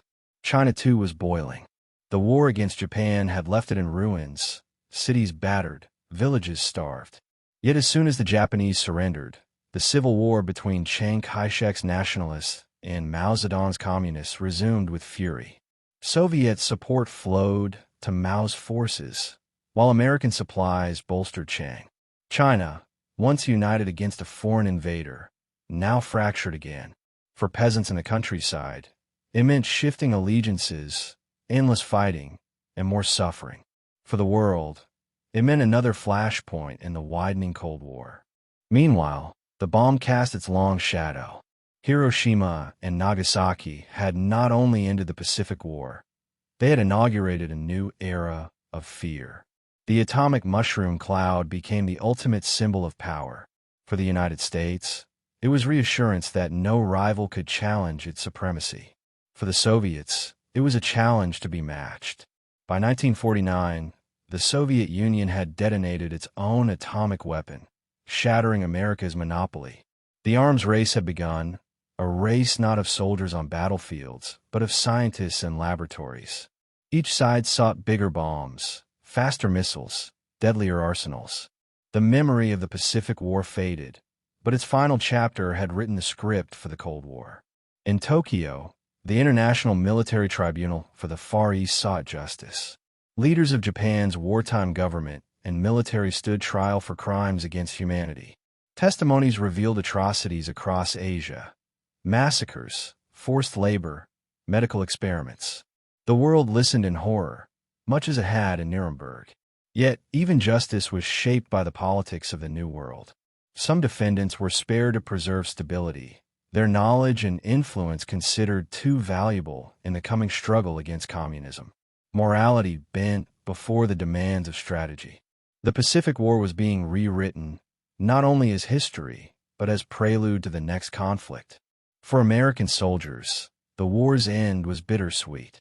Many returned home to families, their uniforms kissed with tears of relief. They spoke of jungle humidity, of friends lost on black sand beaches, of the smell of oil and blood at sea. Yet others stayed, part of occupation forces across Japan, Korea, and the Philippines. Letters home spoke of strange lands, of children begging for candy, of ruins that whispered of horrors survived. They knew they had fought for victory, but they sensed another storm forming on the horizon. The Pacific itself transformed. The United States maintained bases from Guam to Okinawa, projecting power across the ocean. Japan, once its fiercest enemy, became a critical ally. The Philippines, newly independent, remained tied to Washington. The ocean that had once been a battlefield became an American lake, crisscrossed with aircraft carriers and submarines. But every move to secure dominance was matched by Soviet countermoves in Asia and beyond. The Cold War was not fought with the thunder of Midway or the savagery of Guadalcanal. It was fought with whispers in embassies, with proxy wars in jungles, with missiles hidden in silos. Yet its origins were undeniably tied to the Pacific War. The devastation of Hiroshima had shown what was possible. The collapse of empires had unleashed new nations into the struggle. The division of Korea and the turmoil in China had created the first battlegrounds. From 1945 onward, the Pacific would never again be just an ocean. It was the fault line of a divided world. For survivors of the Pacific War, the legacy was complicated. In Hiroshima, survivors bore keloid scars, their skin a reminder of atomic fire.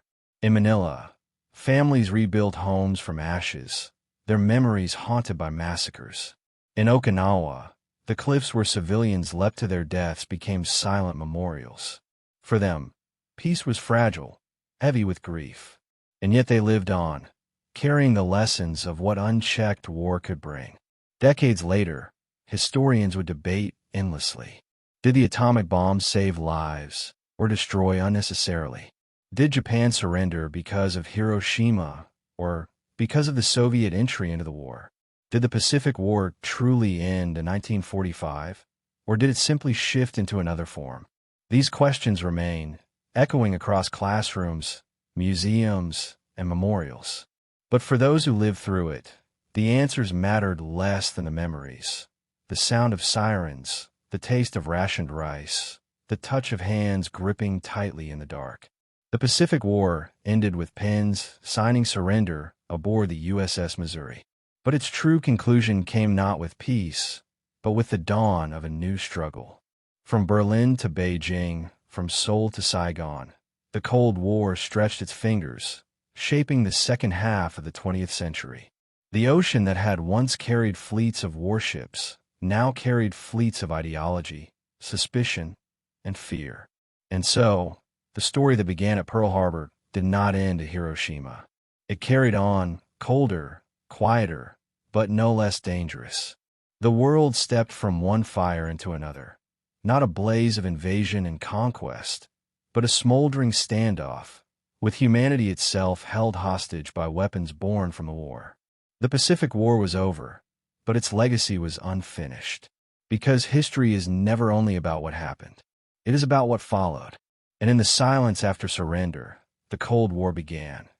A conflict that would last for decades, shaping nations, defining generations, and leaving us still asking, if war ended with fire, what will peace ever truly mean?